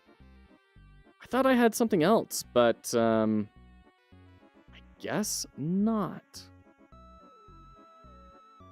Okay. Yeah. All right. Let's throw it on in. So this is our emotion map that we're hoping to have, which is each of these peaks and valleys is a turn, right? So it goes up, like your turn is going, and time is running out, and you're trying to get more and more done. And then the end of the turn, okay. And then we keep on going until the fight ends. We win. Now we're at downtime. Okay, we almost want it to be bored. Like, it's like a little bit higher than bored. Like, okay. Now let's think about it. Let's plan. Let's try and optimize our abilities and set ourselves up for success. And then we go into the next fight and we kind of repeat that, right? That's kind of the idea. The butler for NP kept saying it was an invalid game, though. So I had to upload through the site instead of the butler. Oh, interesting. Huh. How weird. Okay. Cool. So this is the for downtime. Let's talk downtime. Make you huge. I need to grab some pictures of these games. So the basic idea that some things that we know about the downtime, right? It is a separate part of the game. It needs to feel separate, but it also needs to tie back in, right? So, grab Slay the Spire. Yeah, thank you, Jack. That is actually one thing I do need to add. Slay the Spire's camp screen. So, we're going to grab Punch Club.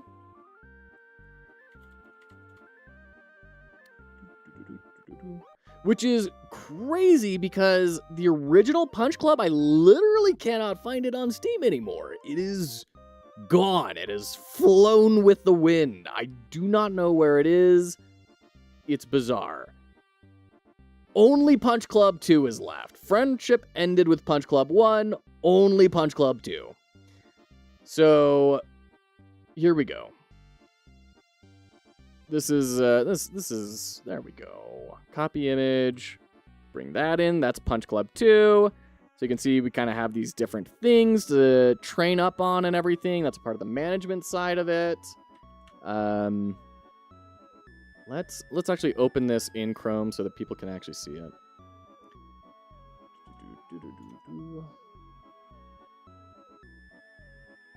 Okay.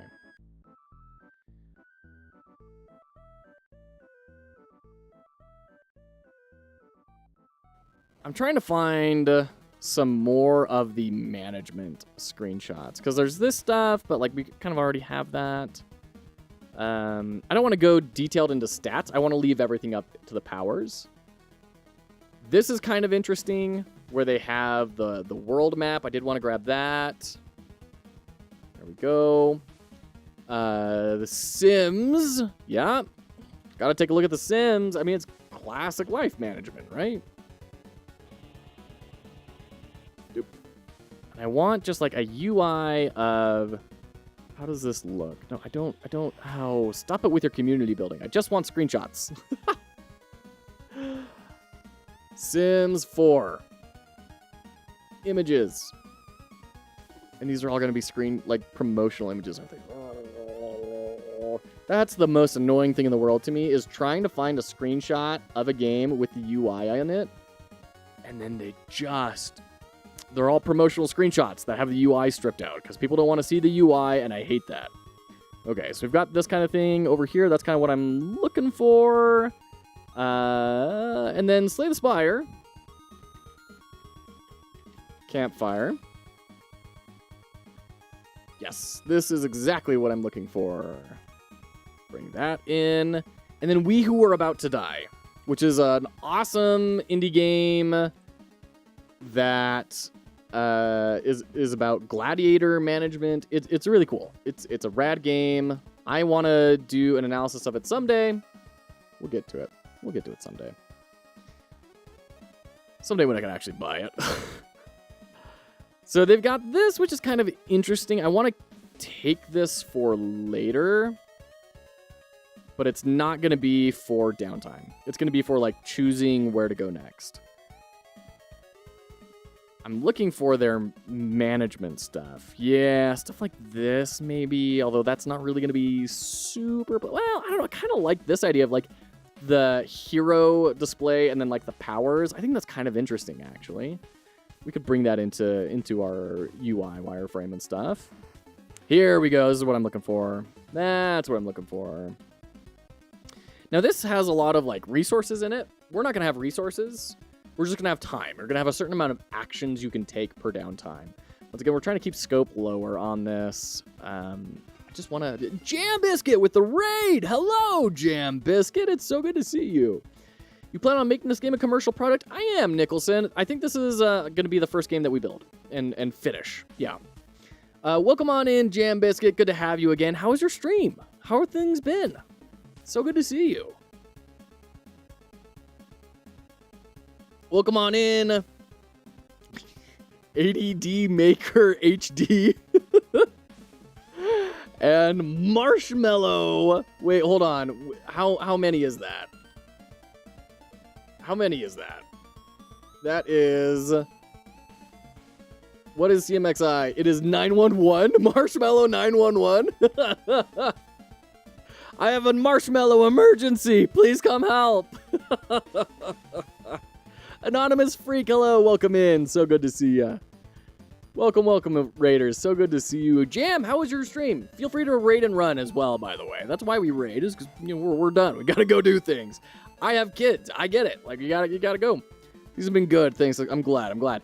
I haven't been able to catch any of your streams recently, but I hope to.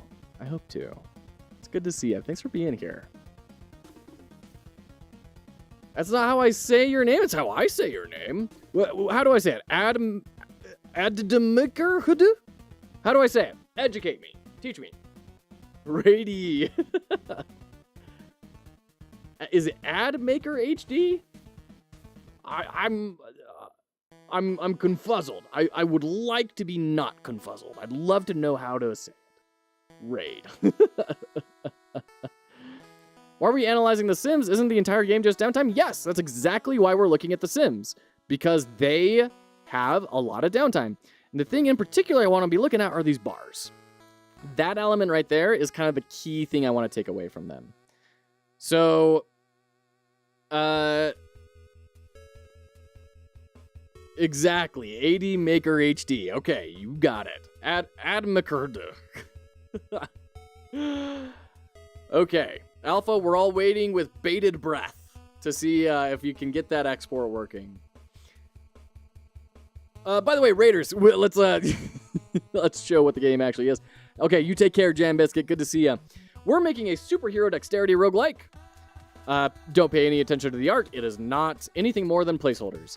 But the idea is you can click on these in certain orders to have certain effects. You can see the list of powers we have up here. We can brawl by clicking on 2 reds and a blue. We can block by doing 2 blues and a red. But then our time has run out. So our enemy has just debuffed us. They're going to try it again. So we're going to try and maybe go for a superpower. We got to gather up our energies and, be a good superhero. Let's go for a shock. Oh, dear. Yellow. Oh, gosh. Yellow. No, I didn't get it in time. So we've debuffed me again. And so that's the kind of idea, right? You're going to go through clicking on these dots, trying to beat the bad guy until you are able to, either win or lose. At which point you will go into a downtime where you'll train up your powers, you'll get stronger, you'll figure all this stuff out. And as well, kind of, go take care of Aunt May and make sure that your relationships are okay. You go to work and all that sort of stuff. So that's what we're starting in on right now. We got the fighting all working. Now we're going to start designing the downtime. We got to figure out how do we tie in these downtime activities back into that main combat thing and vice versa. So that's what we're working on right now. We're looking at example games of other games that have interesting downtime things that I kind of want to take a look at. And we're going to go from there. Yeah, we're going to go from there. So great to have you all here. My heavens. So I want to bring this out into a bit more of a visual way. So, things to do. We need to improve, or rather, make a color wild for 1 power. That's one thing I want to be able to do here. Make a color wild for 1 power. Reduce a power's colors. Remove last color from a power. So make it the sequence shorter that you have to click. Improve power's effect. I want learn new power. And then, I was going to say improve health. Do we want that, though? I don't think we do. I don't think I want to get more health. Because then that feels like it's going to be a really unsatisfying upgrade. Now, I'm curious, though. In Slay the Spire, does your health ever go up? Slay the Spire. I'm very curious about that. Did you ever gain max health? I mean, I know you can get relics that improve your max health, but you don't gain max health by, like, going up through the levels, right? There's no leveling in Slay the Spire. You get more max health? What, when you go to the different acts? How do you get more max health? I thought that was just through relics. And I'm looking at screenshots. Let's see. Where's a screenshot of a heart fight or something? Here's the final fight. Yeah, 98 health. I don't think you gain max health just by progressing through the game or anything like that. Relics or cards. Yeah. Okay. That's what I thought. Okay. Lovely. So we can do the same thing with the powers. That's exactly what I'm looking for. Okay. Frumptuous. Cheers. Thank you so much, AdMaker. Good to have you here. Welcome in. The options you have at camp are rest, smith, recall, dig, token, and gear. Right, yeah. Yeah, and this doesn't have the relic stuff, right?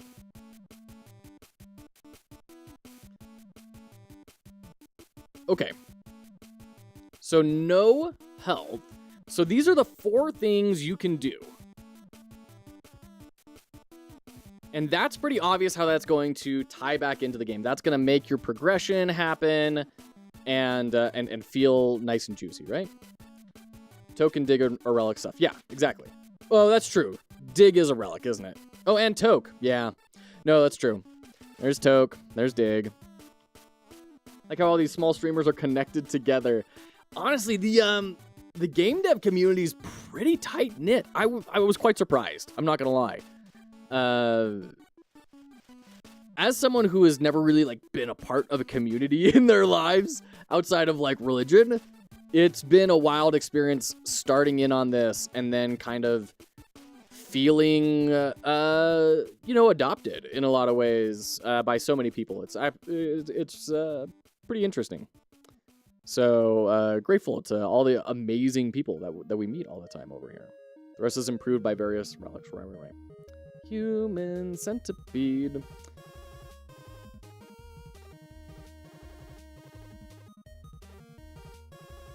Oh, I get it, AdMaker.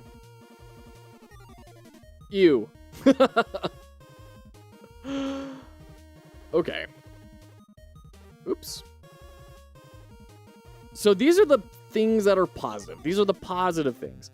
I also want some sort of negative things that you have to like manage, right?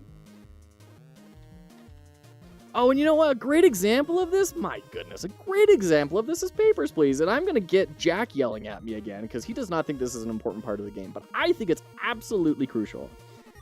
Let me pull up Papers, Please. And of course, all the screenshots of Paper, Please are just of naked people. Jiminy Christmas. Internet. My heavens. It's downtime, but like side quests. Yeah. So we've got, oops, not image address, copy image. So we got this, which is our like, this is how well you did, but then we have this stuff. This is what I'm looking for. This is how you are, how you're doing, how your family is doing, right? That's kind of what's interesting to me.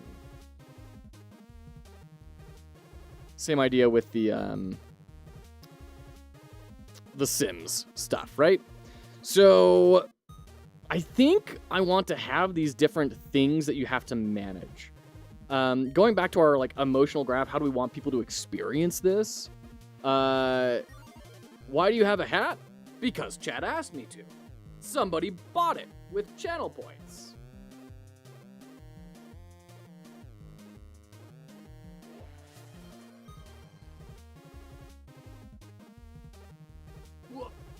Okay.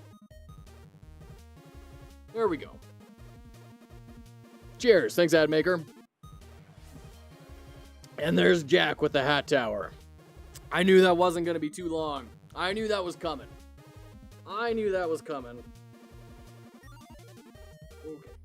Throw the beanie on top. Okay. There's all that. Ooh.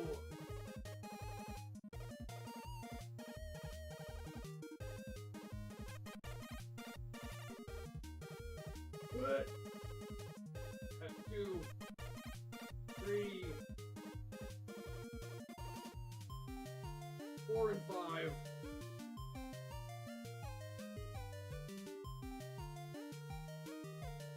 Okay. Everything's fine. There we are. There's your hat tower. Never have any points because I have to spend them on hats. Moonlighter. That's another good one, Nicholson. That's a great point. Yeah, let's look up Moonlighter. I never progressed very far in Moonlighter, but it is a good one. It's a very good point. Oops. No, that's all the fight. Yeah, I could never really make it very far in the dungeons. I kind of sucked at it. If I'm being very honest. I was just bad at it. So we've got, like, the shopkeepers and stuff. But that's not really what I'm looking for. Oops. Hat tower looks like it's going to fall any second. It will fall any second. I have to exert extreme concentration. Coding with hats, as Captain Coder knows, is not a stable thing. It's also not, like, linearly more difficult. Like, every hat you add is 12% harder. Every hat you add is exponentially more difficult to maintain. This is my Goku training weights moment. So I like this. I think this is really interesting and compelling. I like this a lot, actually. That's a short game. What? Moonlighter is a short game? Cool. Hey, Alpha, congrats on getting the export working. That's awesome. Jack, thanks for helping out. Okay.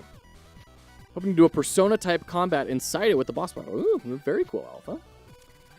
So, the things I think it would be good to have to manage, and the reason why I think it's good to have things you have to manage at all, is because of this. We want a little bit of a lull here, and if it's just adding a positive thing, then we're not going to get that lull. It's going to go down, like down to here maybe, and then spike right back up. And that's not enough time to like rest as a player. So we need a little bit more of a puzzle to keep people on this screen, keep them engaged, but that's not time sensitive. So they have a little bit of time to breathe after doing this real-time puzzle battle, right? So that's why I think this thing is actually kind of important. So we're going to change this color. Sure, we'll make it purple. I think you need to manage family relationships. I think you need to manage romantic relationships. And I think you need to manage employment.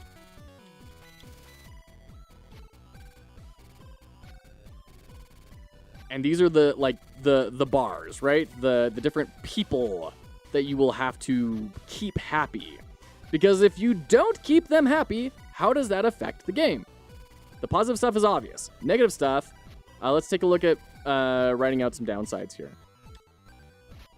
Gonna change this to medium. Downsides for missing your family relationship. Mom calls in the middle of a fight. I like that a lot. Had that thought for a little while, and I still like it. Every time I think about it, I'm like, I like that a lot.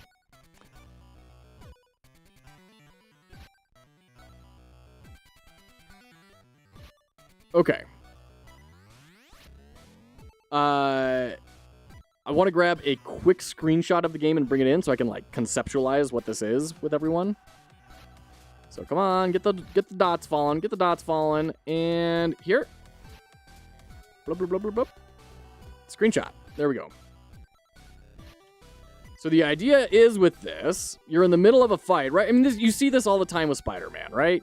He's in the middle of a fight, and then Aunt May or MJ calls, and now we have this big, is there even like a stamp? Phone icon.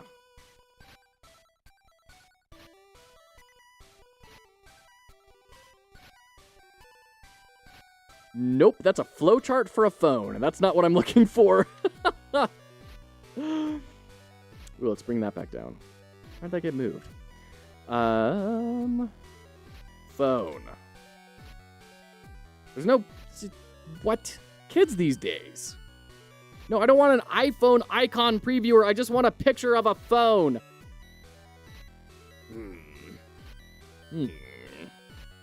Megaphone? Wow, announce? Speaker? Oh boy, magic cards. Oh, and you know what? That's not even... Okay. Alright. Well, they asked for this. So, you're in the middle of the fight, and your mom calls. Oh no, and I'm doing an old man phone. And your mom says, hey, listen. And then, like, a little text message, conversation will happen for 5 seconds, obscuring the screen and preventing you from clicking on things. That's kind of the thought. If you don't have your things high enough, then they'll start interrupting your fights, right? Hold on, my mom's calling, I gotta go. Exactly. How's the player gonna respond to mom calling, though? Like, press the phone icon and end the fight early or something? Yeah, it's that same idea of like, oh my gosh, sorry, I can't focus enough. It's not gonna cover the whole screen, so you still have stuff you can click on, but it's gonna obscure it, it's gonna make it harder, and it's gonna incentivize people to say like, wow, I really don't want that annoying thing. This is called positive, this is positive reinforcement, right? It is a thing that is added, and I don't want it. I want to remove it. You also have to have these characters be compelling enough in their writing that people want to interact with them and just don't ignore them because the negative consequences of not interacting with them are still better than interacting with them in the first place. It's true, Nicholson. And we've got a lot of work to do on the writing and the world building. I want to build this into like a whole comic book universe. And luckily, I have a dad who is a professional author, who is retired and offers his services to me free of charge. So hopefully we'll be able to get something kind of okay written up eventually. But you are right. Like, these can't be just tokens. They have to be living, breathing entities. So that's mom calling. It could be a romantic relationship calling. I think I want this to be a little bit different, though. Like, I want the romantic relationship to cause some other type of problem as well. The reason Papers, Please works is because the characters feel real and make you want to let them in, even if you shouldn't. If mom is just annoying, I'm going to ignore her each time. Oh, shoot. So, what could the romantic relation... Like, I'm thinking it would be cool to have some sort of, like, a debuff come in. Like, you're heartbroken or something, right? Or anxiety, sort of thing. I need to come up with a good way to do that.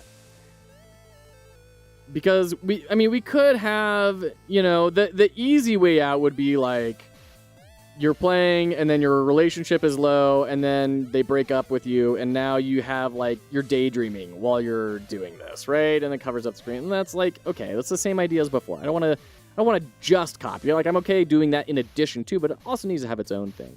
Weaken the player, yeah, exactly. Buff the enemy, like extra interference or damage or block or something, or weaken the player, like heartbreak could do. That's something I was thinking about, yeah, like, I was thinking, what would that buff be like? Oh, this could be kind of interesting. What if you would have moments where everything is gray? So all you have are the shapes to go off of, and all the colors go away. I think that would be kind of fun. Like, oh no, the world is so drab. I'm depressed. I literally cannot see the color in the world anymore. No, maybe it wouldn't even affect every dot, just like some of them, right? Like a majority of them. So you don't know which they are, or they're harder to pick out, because we're going to have shapes in addition to colors for our visibility impaired folks. I think that could be kind of fun. Heart-shaped things, so things bounce weird off of it. Ooh, that's kind of interesting. It interferes. That could be interesting. Makes its own interference. Womp, womp, and then, bouncing off, right? It's kind of interesting. Make an extra interference.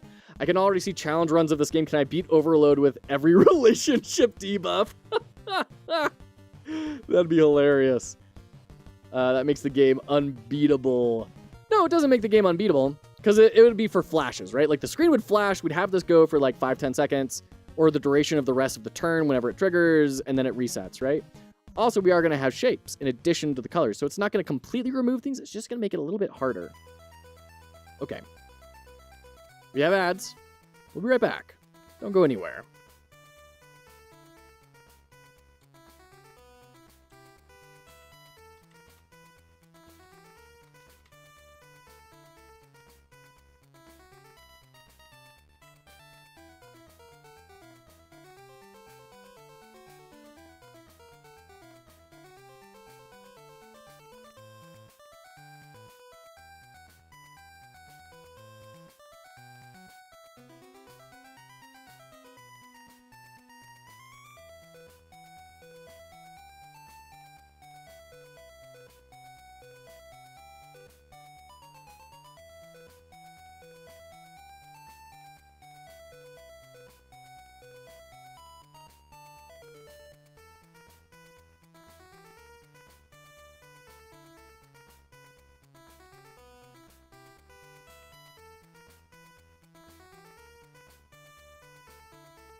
Welcome back.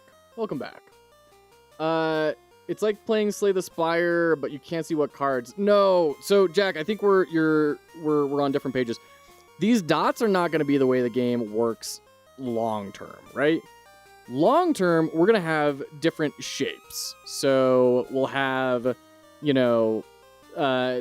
energy will be like, there will be a lightning bolt in here. And then for brawl, there will be like, you know, a fist. This is a fist, obviously. You know, and then a bam here, right? So there's going to be there's going to be shapes as well as colors, right? So it's not completely removing everything, it's just making it harder. But I also agree, I think that's an interesting idea that I do want to capture of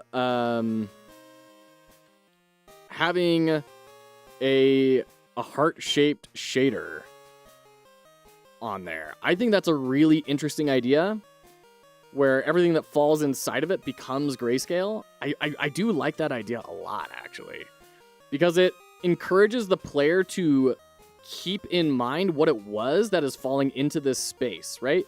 And if you remember, you can figure it out. In fact, it could even be, if it falls in here, then we lose the shape and the color. That could be interesting for a debuff. Memorize stuff, yeah. Hide all shapes and colors for like 0.5 seconds, 5 times a fight, yeah. Inverts color. Oh man, like a confuse or something where your movement gets swapped. Okay, so this is another cool... Oh man, you guys are full of cool ideas. So this is another one, right? Kind of to that point of... Oh, you're not going to go smaller than that? Really? There we go. Oops. Randomly your powers. Oh, call Figma. You're so annoying sometimes. Only sometimes, though. You know, randomly, you can have your powers say, like, oh, I don't remember what this one is, right? That could be kind of fun. And these are all just good general debuff things to generate for future fights, even if we don't end up using them for the romantic relationships. I think they're all really interesting. Have some troll balls that bounce off of the mouse. Wow, that's so mean. Wow, that's so mean. Holy cannoli, that's dastardly.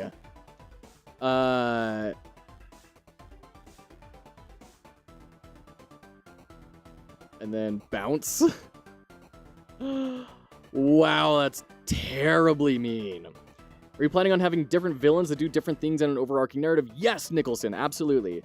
I don't exactly know how the narrative is going to work out because I just, you know, once again, scope. I don't know if it's going to be one narrative they end up playing through, or we have like 3 different end bosses and you kind of cycle through those, or if we try and make some sort of a dynamic thing. Maybe I can get Risky Biscuit to give me some tips on how to make a dynamic narrative. I don't exactly know how that works, but that is the thought. So like you start off not necessarily fighting a supervillain, but you like, you know, hear someone call out for help, and it takes you to a warehouse, and there's a bunch of mooks in there, and then you see papers talking about, you know, some big weapons shipment to the boss, and then you start going down that line, right? That's kind of the idea. Okay. I think there's a lot of cool ideas for managing romantic relationships. Managing employment. I don't know what... different things could be in here. I mean, running out of money, yeah, sure, but then, like, how does money impact the game? It probably shouldn't. That would be just an extra mechanic. It could be that you could lose your apartment and lose access to different training options.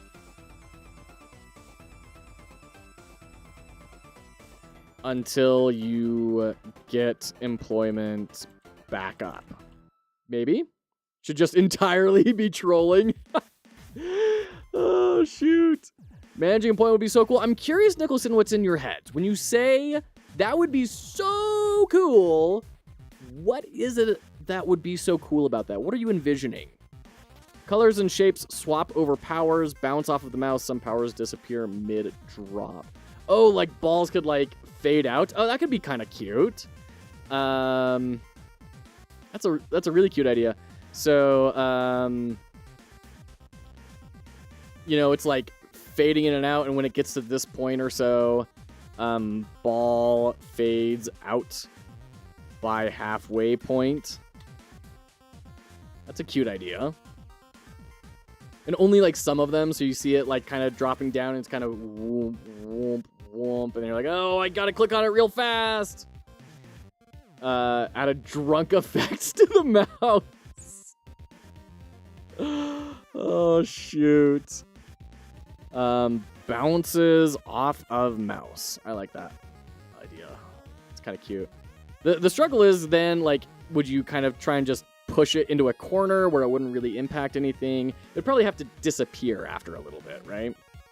Probably a nothing comment, but imagine instead of physically fighting, your game was like a rap insult battle and the nodes you picked represented different emotions or something. That sounds amazing. That sounds like a different game than this one, but I definitely want to see it exist. I mean, there's the game about insulting people, right? Game about insults. Oh, sir, the insult simulator. Yes. Here we are. Where you hurl insults at each other and knock each other's health down. But I like what you're saying of, like, kind of using it to transform into more of a lyrical thing with flow. I think that's an interesting concept. That would be a really cool experiment to do. The overarching storyline is you're an alcoholic and certain mouse is flying all over the screen the entire game. Make that the hard mode version. We're just doing Tony Stark at this point. Thinking a small part of the downtime being committed to going to a place of work and completing activities there. Maybe the hero works at a grocery store and has to make sure he stocks some shelves and stuff. Nice. Papper the Rapper. So I did think about this, right? What if each of these had a mini game? But I think that's going to just... I don't know. My gut is telling me that's going to be way too long. So I don't necessarily want to attach mini games to it. I kind of want it to be fairly fast, kind of like how Slay the Spire does, right? That's kind of my vision, is just a menu that you click through to get your effect and manage the different bars and stuff, right? Make the second last villain just a generic Karen at a retail store. The hero beats him up for fun. Oh, that's awful. Oh, that's terrible. Okay. I kind of like this idea of employment determining which options you have available to you, and then like you have to kind of keep this up if you want to maintain these.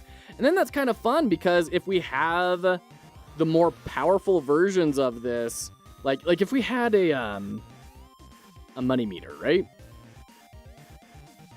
This is our money meter, and we have these different thresholds of things, and our money starts off up here, right? This is our money level. And up here we have learning new power. Then we can say, oh, sorry, I'm behind on my rent. I can't do that. Now we don't have access to learning, but we still have access to, you know, wilds and removing or upgrading, right? And then you can let it go down further and further and further and lose access to more and more things. I think that's kind of fun, and it kind of ties it back into itself. I like the idea of messing with the positive stuff in a more direct way. It's what triggers the manage employment. Feel sorry for Karen. What if it's a no Karen?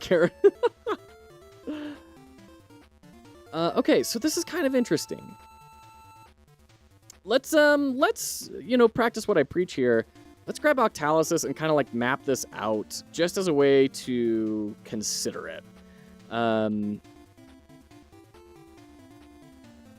So yeah, mom interrupts the fight. The romantic relationship negatively impacts the fight. And employment deals with your progression. I like that those have those different splits and different threads, right? So this is about being able to interact with the fight. This is about, or rather having the fight obscured. This is about having the fight harder. And this is about making your progressing harder. I really like that split. Earning money could loop back into the relationship management. You would need money to buy things with romance options and family. Oh, man, Nicholson, you're totally right. So maybe when you click on these, there are options to act on them. So there's like spend time or Oh, man. Buy birthday gift. Like, you could have a random event of when you go to downtime, you're like, oh, crap, it's Mom's birthday. If you don't do anything with her today, it's a double penalty, you know, sort of stuff. But in order to engage, you have to have at least this much money. That could be kind of fun. Options, go on date, you know, all that sort of stuff. I think that's an interesting idea.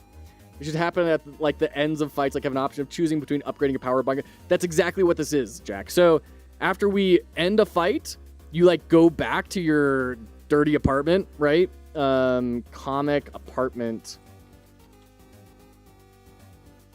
It is so hard to find good like comic panels. My goodness. So you go back to your apartment, and then like these different options are here, right? So you've got romantic relationships over here. This is a touch target, and then manage family relationship would be like by the phone or something, right? And so you kind of click on the different areas of the apartment to go to different things, right? You can also disable specific power, like can't attack for 1 round or block. Yeah, I fair enough. So let's check out our Octalysis. So I think this drives meaning up higher than it is before. Because before it's like, you know, we're a superhero, we're trying to stop the bad guy. Like, that's okay, but it's not great. But by humanizing it and bringing in relationships and everything, like all great comic book stories have, we shove that meaning up a little bit higher. Empowerment, I like it a lot because it feels, I think, my suspicion is it's going to feel really empowering, where you can tailor each of these powers to be a lot more unique to you and your run. There's a good amount of customization here. I do want some outside influence, and that's something I haven't figured out yet. Outside influence on progression to guide the player, because I want this to, you know, it needs to be a roguelike, right? There needs to be reasons to replay, and if you're just kind of like learning and growing everything in the same way every single time, those aren't builds, those aren't synergies, and that's going to be a problem we have to design for. This game is scoping out like crazy. Well, that's the thing, Risky Biscuit. I think this is not going to be all that big because it's all going to be button clicks that lead back into this. I'm thinking it's not going to be all that much of a scope increase to do this. Thinking. I don't know. Check back with me in a couple weeks. We'll see. Social influence. I don't think there's a whole lot. You know, like, oh, check out my build. Unpredictability. I think this is where it's getting a lot better in good ways. Especially with, like, the events. Like, oh, shoot, this event is today. You need to make a sacrifice in order to be there with your family, right? Avoidance? Yeah, kind of, a little bit, not a ton. Scarcity, I think, drives it up a lot because we'll only have, you know, 2 or 3 actions you can do. You can't juggle everything at the same time. Will your wife be making the art for the game? Probably not, Nicholson. We'll have to check with her. But this is not her forte. It's not her idiom. She doesn't really like drawing people very much. She was super on board for rescue because that was all animals. But this one, it would definitely be a like, okay, I will do this for you and for what you're trying to build. Not a, I want to do it. Add in points for us to submit art to the game. That would be really cool, Jack. One thing I was genuinely thinking of is, like, become a character in the game. So you send a picture of yourself, and then we ship that out to the artist, and we talk about, you know, who could this person be? Like, I was thinking, you know, Narvin with his big mustache, right? Oh, that'd be a cool character to have in the game. That's kind of what got me thinking about this. Ownership, I think, is going to be somewhat high, because you are going to be able to tailor things a good amount. I do think it needs to be more, though. I don't know where to put this. I don't think this is going to be enough to make it interesting. I think we're gonna need some sort of outside influence to say, oh, now I have to build in this way. And then accomplishment, I don't know. I haven't really figured that one out yet. I think juggling your relationship. I think when you say, okay, I can let this burn in order to manage this, and then you come back next time and you boost it back up. and kind of juggle those bars. I think that'll feel good when you can keep the machine running. I think that'll feel good. So that's my guess as to an Octalysis thing. Social influence really low, but, I'm not terribly concerned about that. And then it's all guesswork, right? We need to build a quick prototype and get this in front of people so that they can actually validate it. Ah, bad bot. Oh, Risky Biscuit, you're a champ. Thank you. Thank you. Can I be dead civilian caught in the crossfire? Shoot. Why does it feel so good to ban bots? Because you're doing the good work, Risky Biscuit. You're doing the good work. Right on. Okay. I think we're getting somewhere. I'm liking the direction of all this.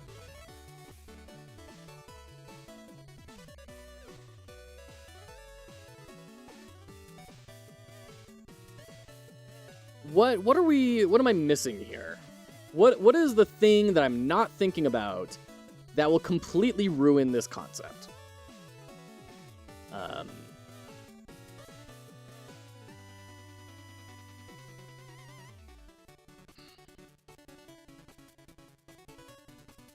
mean, it's tying. So this is tying into the fight. This is tying into the fight. This is tying into progression. Progression is tying into the fight. None of these are tying back into downtime. Like, you're not doing anything in the fight to help your downtime. Do we want that?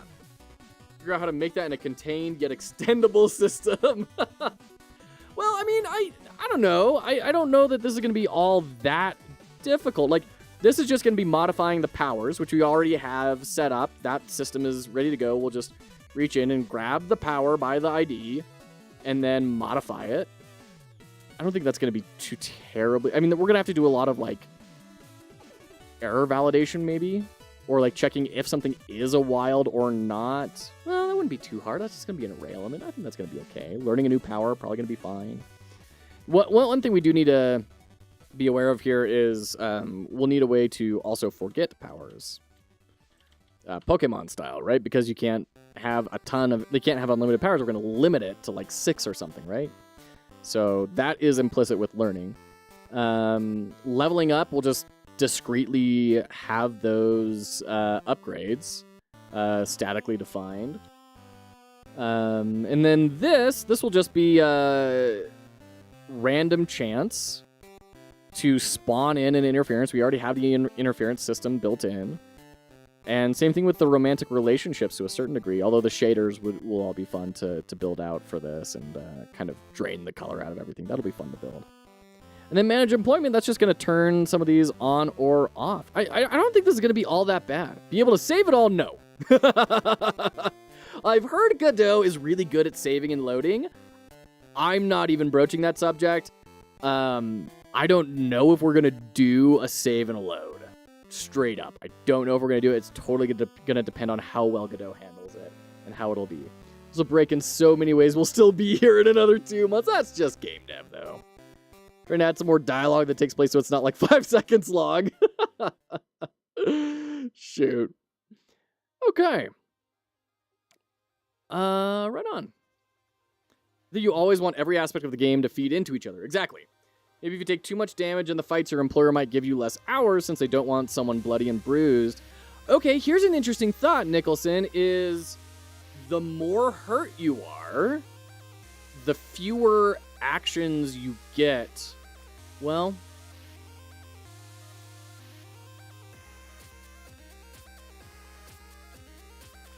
there you go. That builds into it, right? Now, how well you do, how healthy you are at the other side of the fight is going to make it so you get more actions to spend on these other things. But if you're taking a ton of damage, you're going to have to take downtime to just rest and heal, which is going to drop your relationships. It's going to drop all that. So now that ties back in, right? I guess we are having a money meter now. We could theoretically have you loot money off of bad guys. You want to have all this family-friendly stuff, then having a save system is very important. It's true, Alex. It's true. You're not wrong. You're not wrong. Still don't know if we're going to do it. It's my first game. We got a mana scope. We don't know. It's a negative feedback loop. It is true, Risky Biscuit. It is very much a lose harder feedback loop, which is exactly what Slay the Spire is, right? That's what these all are. It's whenever you rest, that is you losing the game.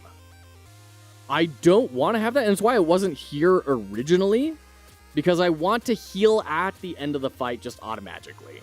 That feels right to me. I feel like it turns the game into more of a puzzle than a resource management game, and I like that. Exactly, Jack. It is going to be a roguelike. I don't even know if we're going to have meta progression. I'd like to not have meta progression. One Punch Man / My Hero, but more realistic problems, yeah. Depends on if you're thinking like Hades style or something else.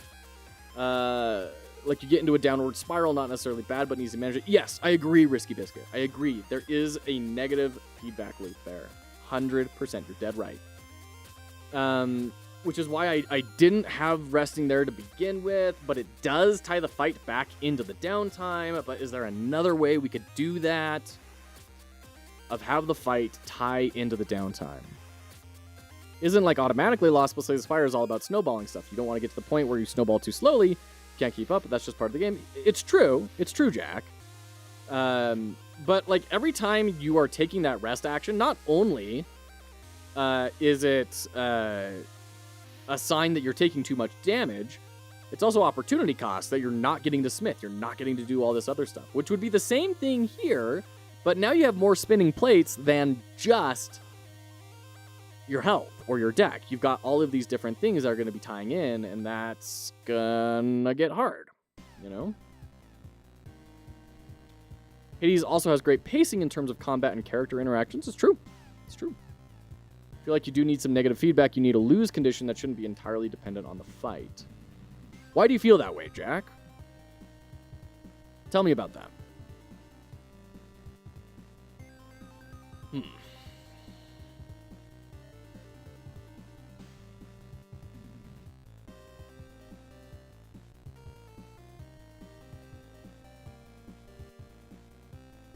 Oh, man. Do we want to do this? Okay, here, I had a random thought. What if you cannot upgrade your powers in and of themselves? You have to level them up. So every time you use a power, it gets experience. So yay, you used it once. Use it another time. Use it another time and another time. Ding! Now this thing can be upgraded once over here. And if you're not using block at all, then you don't get to level it up. Do I want to do that? Ring outs? I'm not following, Duty Fighter. If it doesn't matter how well you do in a fight, then it's hard to separate doing well from doing great. If you don't have to heal or anything, then overwhelmingly winning is the same as barely winning. Yeah, I can see what you're saying there.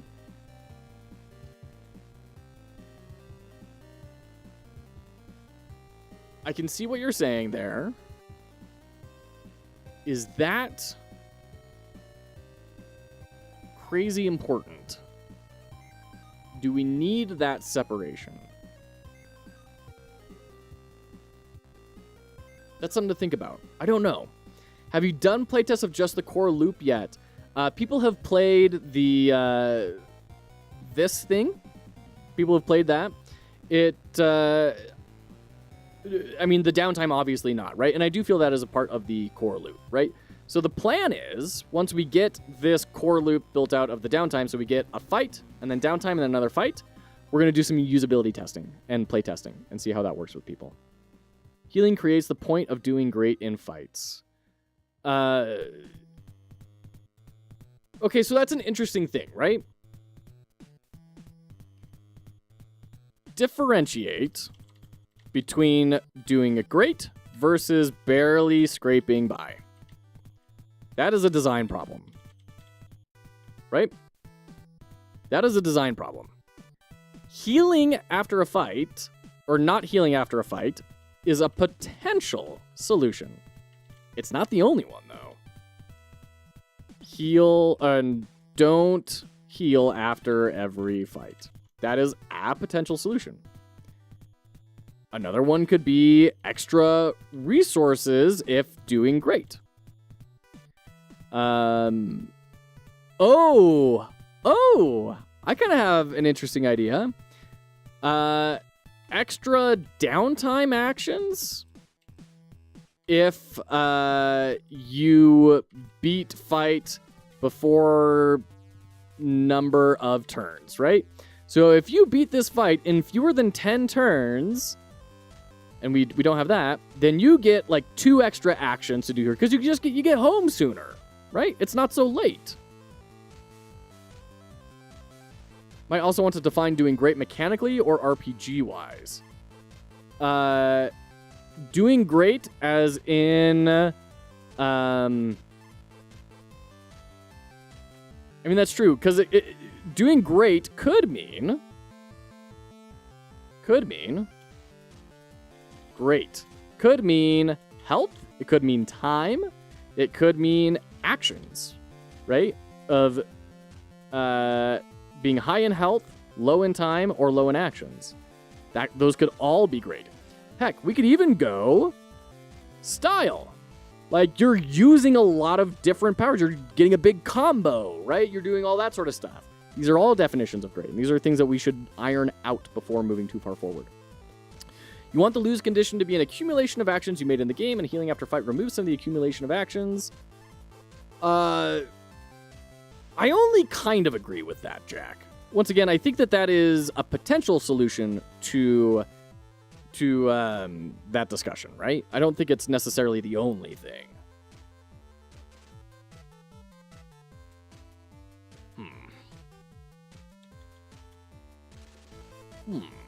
We have ads starting up in just a second. Don't go anywhere. We'll be right back. We'll keep on designing this because I think this is maybe where we need to go. I appreciate all of you for your thoughts and comments.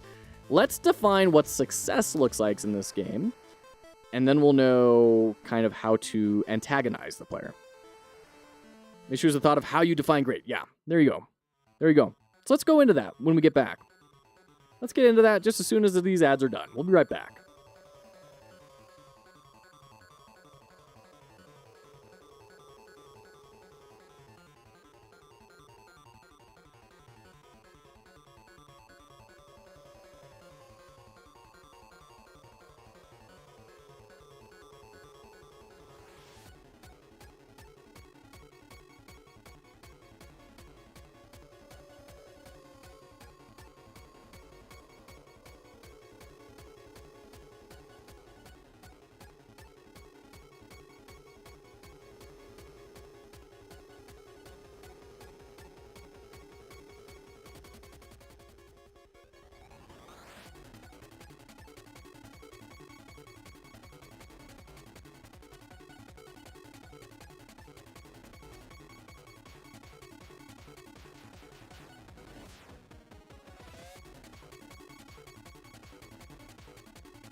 Welcome back.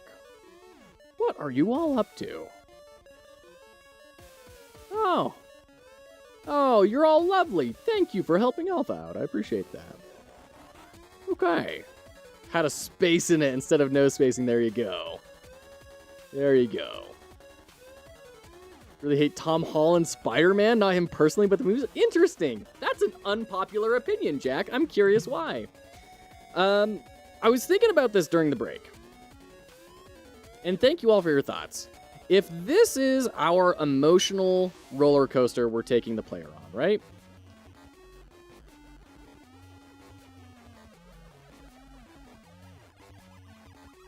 I think if we're going to be having this turn up and down, the way we reinforce this most heavily is with time. At least, right? At least time. Other things possibly too, but mostly time. We need to make time central to this experience. And right now, it's not really. It's kind of just there as a part of the game, right? The movies just end badly, like he's never the one that wins. It's just that the bad guy loses. I mean, that's kind of Spider-Man, though, to be fair. Like, Peter Parker, very rare that he has just, like, a perfectly happy ending. As a huge Spider-Man guy, I agree to an extent. The wing guy in movie 1, the Vulture, blows himself up. Mysterio shoots himself. In movie 3, the rest of Spider-Man do stuff instead of him. Oh, shoot. Funny.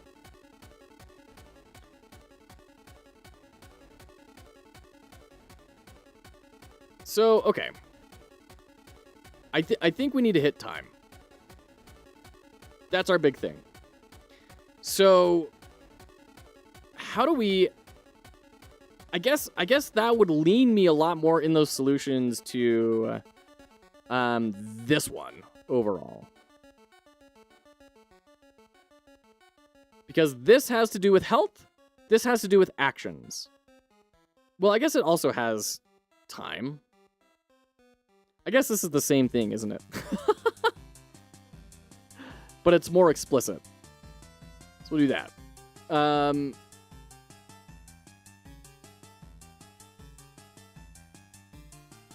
No, but in other Spider-Man, they actually do stuff. He does plenty of stuff. Isn't time the same thing as turns? Yeah, Risky Biscuit. Yep. And the only time when you're free of time pressure is here, of real-time pressure, but then you have time as a resource in the actions, right? So the faster you get through with the fight, the more actions you get to take. The faster you get through, the more you're able to upgrade and keep negative stuff away. The slower you go, the more that is going to create that negative feedback loop, right?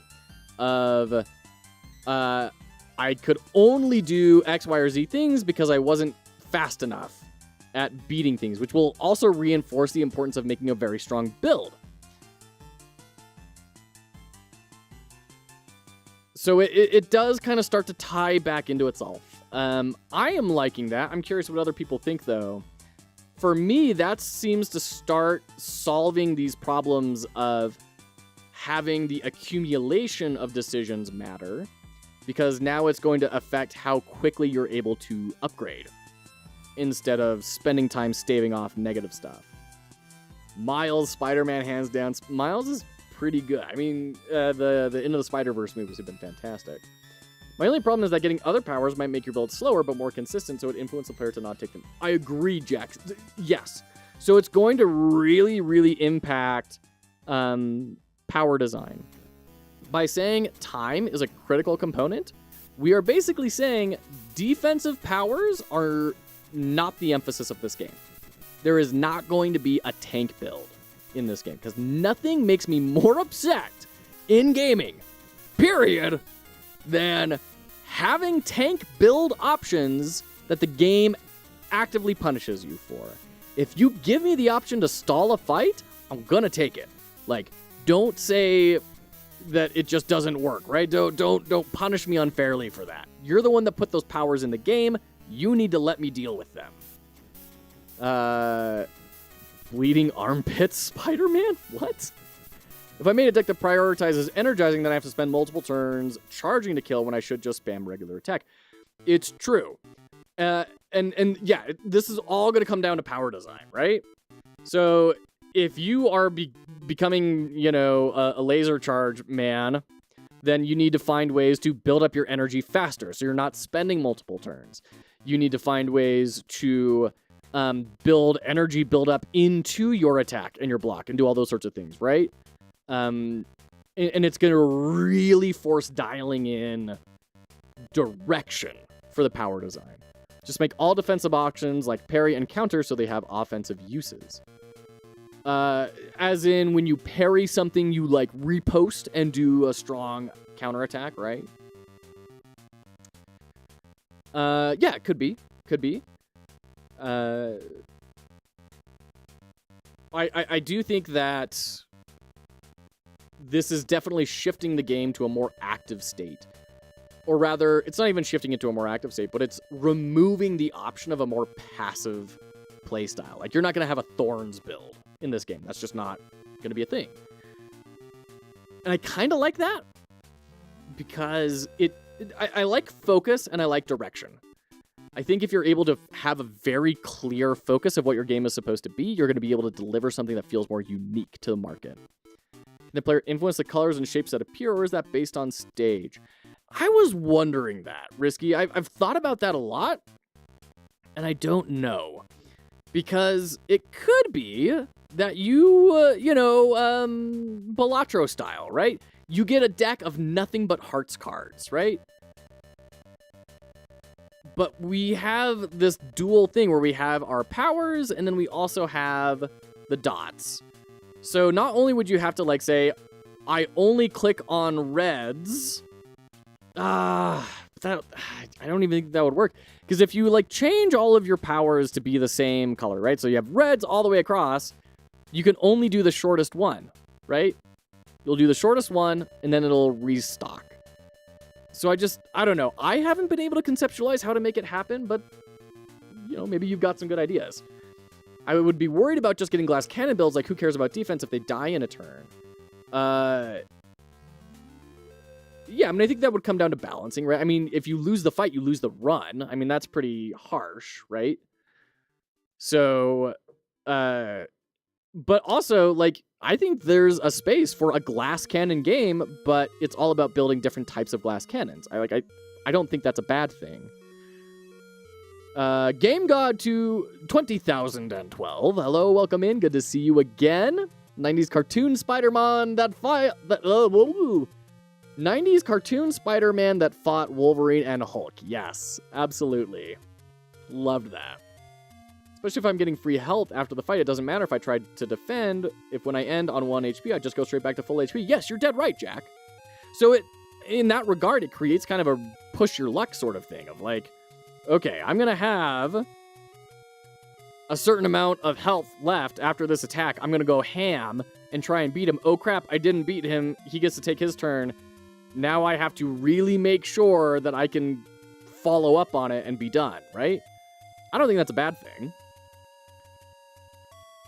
I personally like the angle of instead of changing the skill colors, changing the icons that can appear.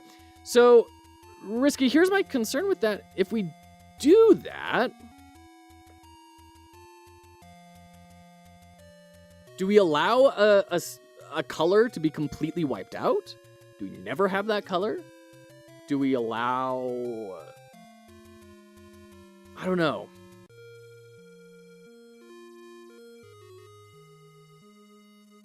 And maybe that's something that's outside of their control, and maybe that's the outside influence. It's like, you got a relic that says, hey, 25% more reds from here on out.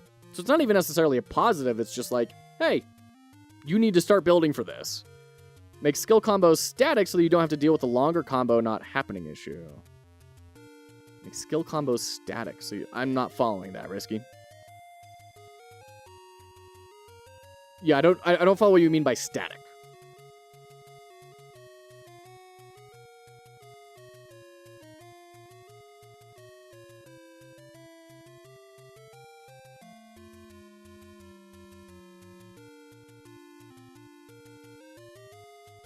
You can't change red, red, blue to red, red, red. Oh, got it. Yeah. No, you're right. That would maintain that very handily. Oh man, and I'm realizing if we're allowing people to like drop colors off, are people going to get into a spot where they have 2 red, red, blues, right? Is that ever going to be enough? I'll have to be very careful designing the powers so that they can't ever overlap. Is this Pokemon music? What are we on right now? This is Kirby's Block Ball, Stage 2 on Rainwave OC Remix Radio.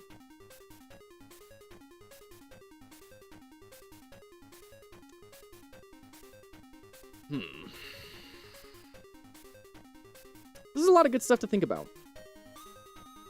I don't know that we're going to have a solid... we've made a lot of good progress here, right? We've got a good set of things, a lot of plates to spin. And also, funnily enough, if you look at this, Miller's Law, right? We have 7 options to choose from.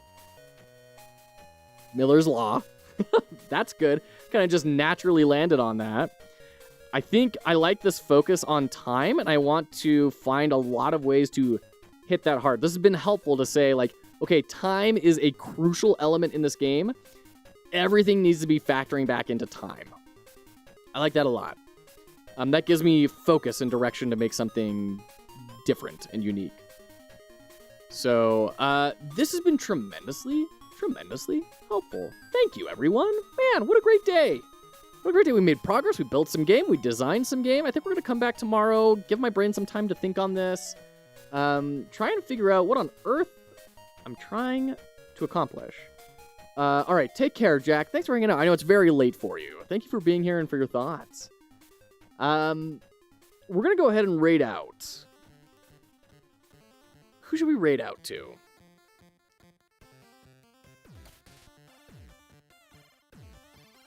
Should we raid to Kuju?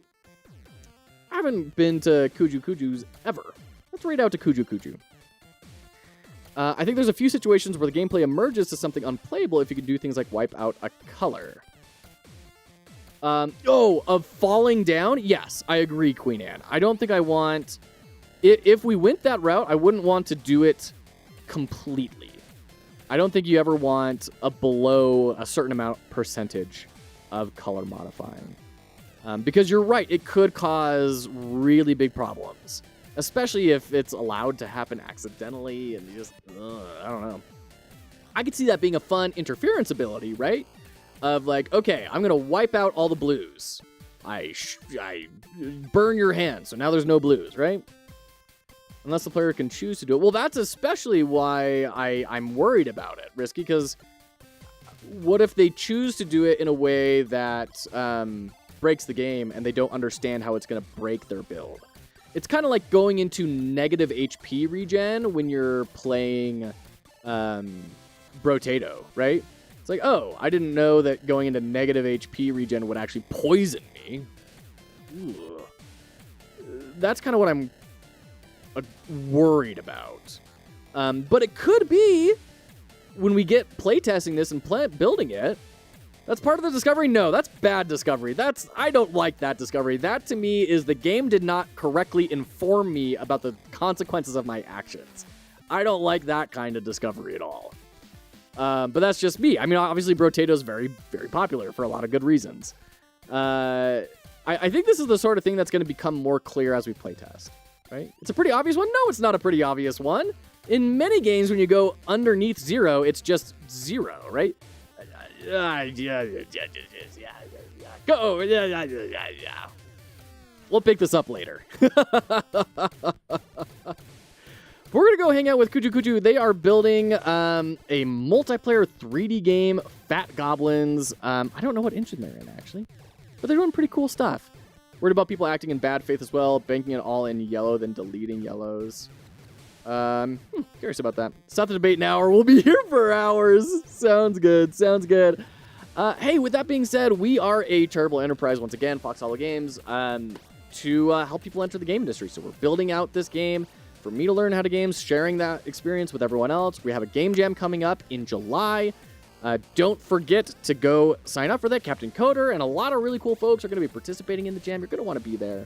Lots of prize money on the line. Thank you to our sponsors, Sundown, Alistius, Riverwolf Games. And with that being said, we'll catch you tomorrow. We'll see you next time.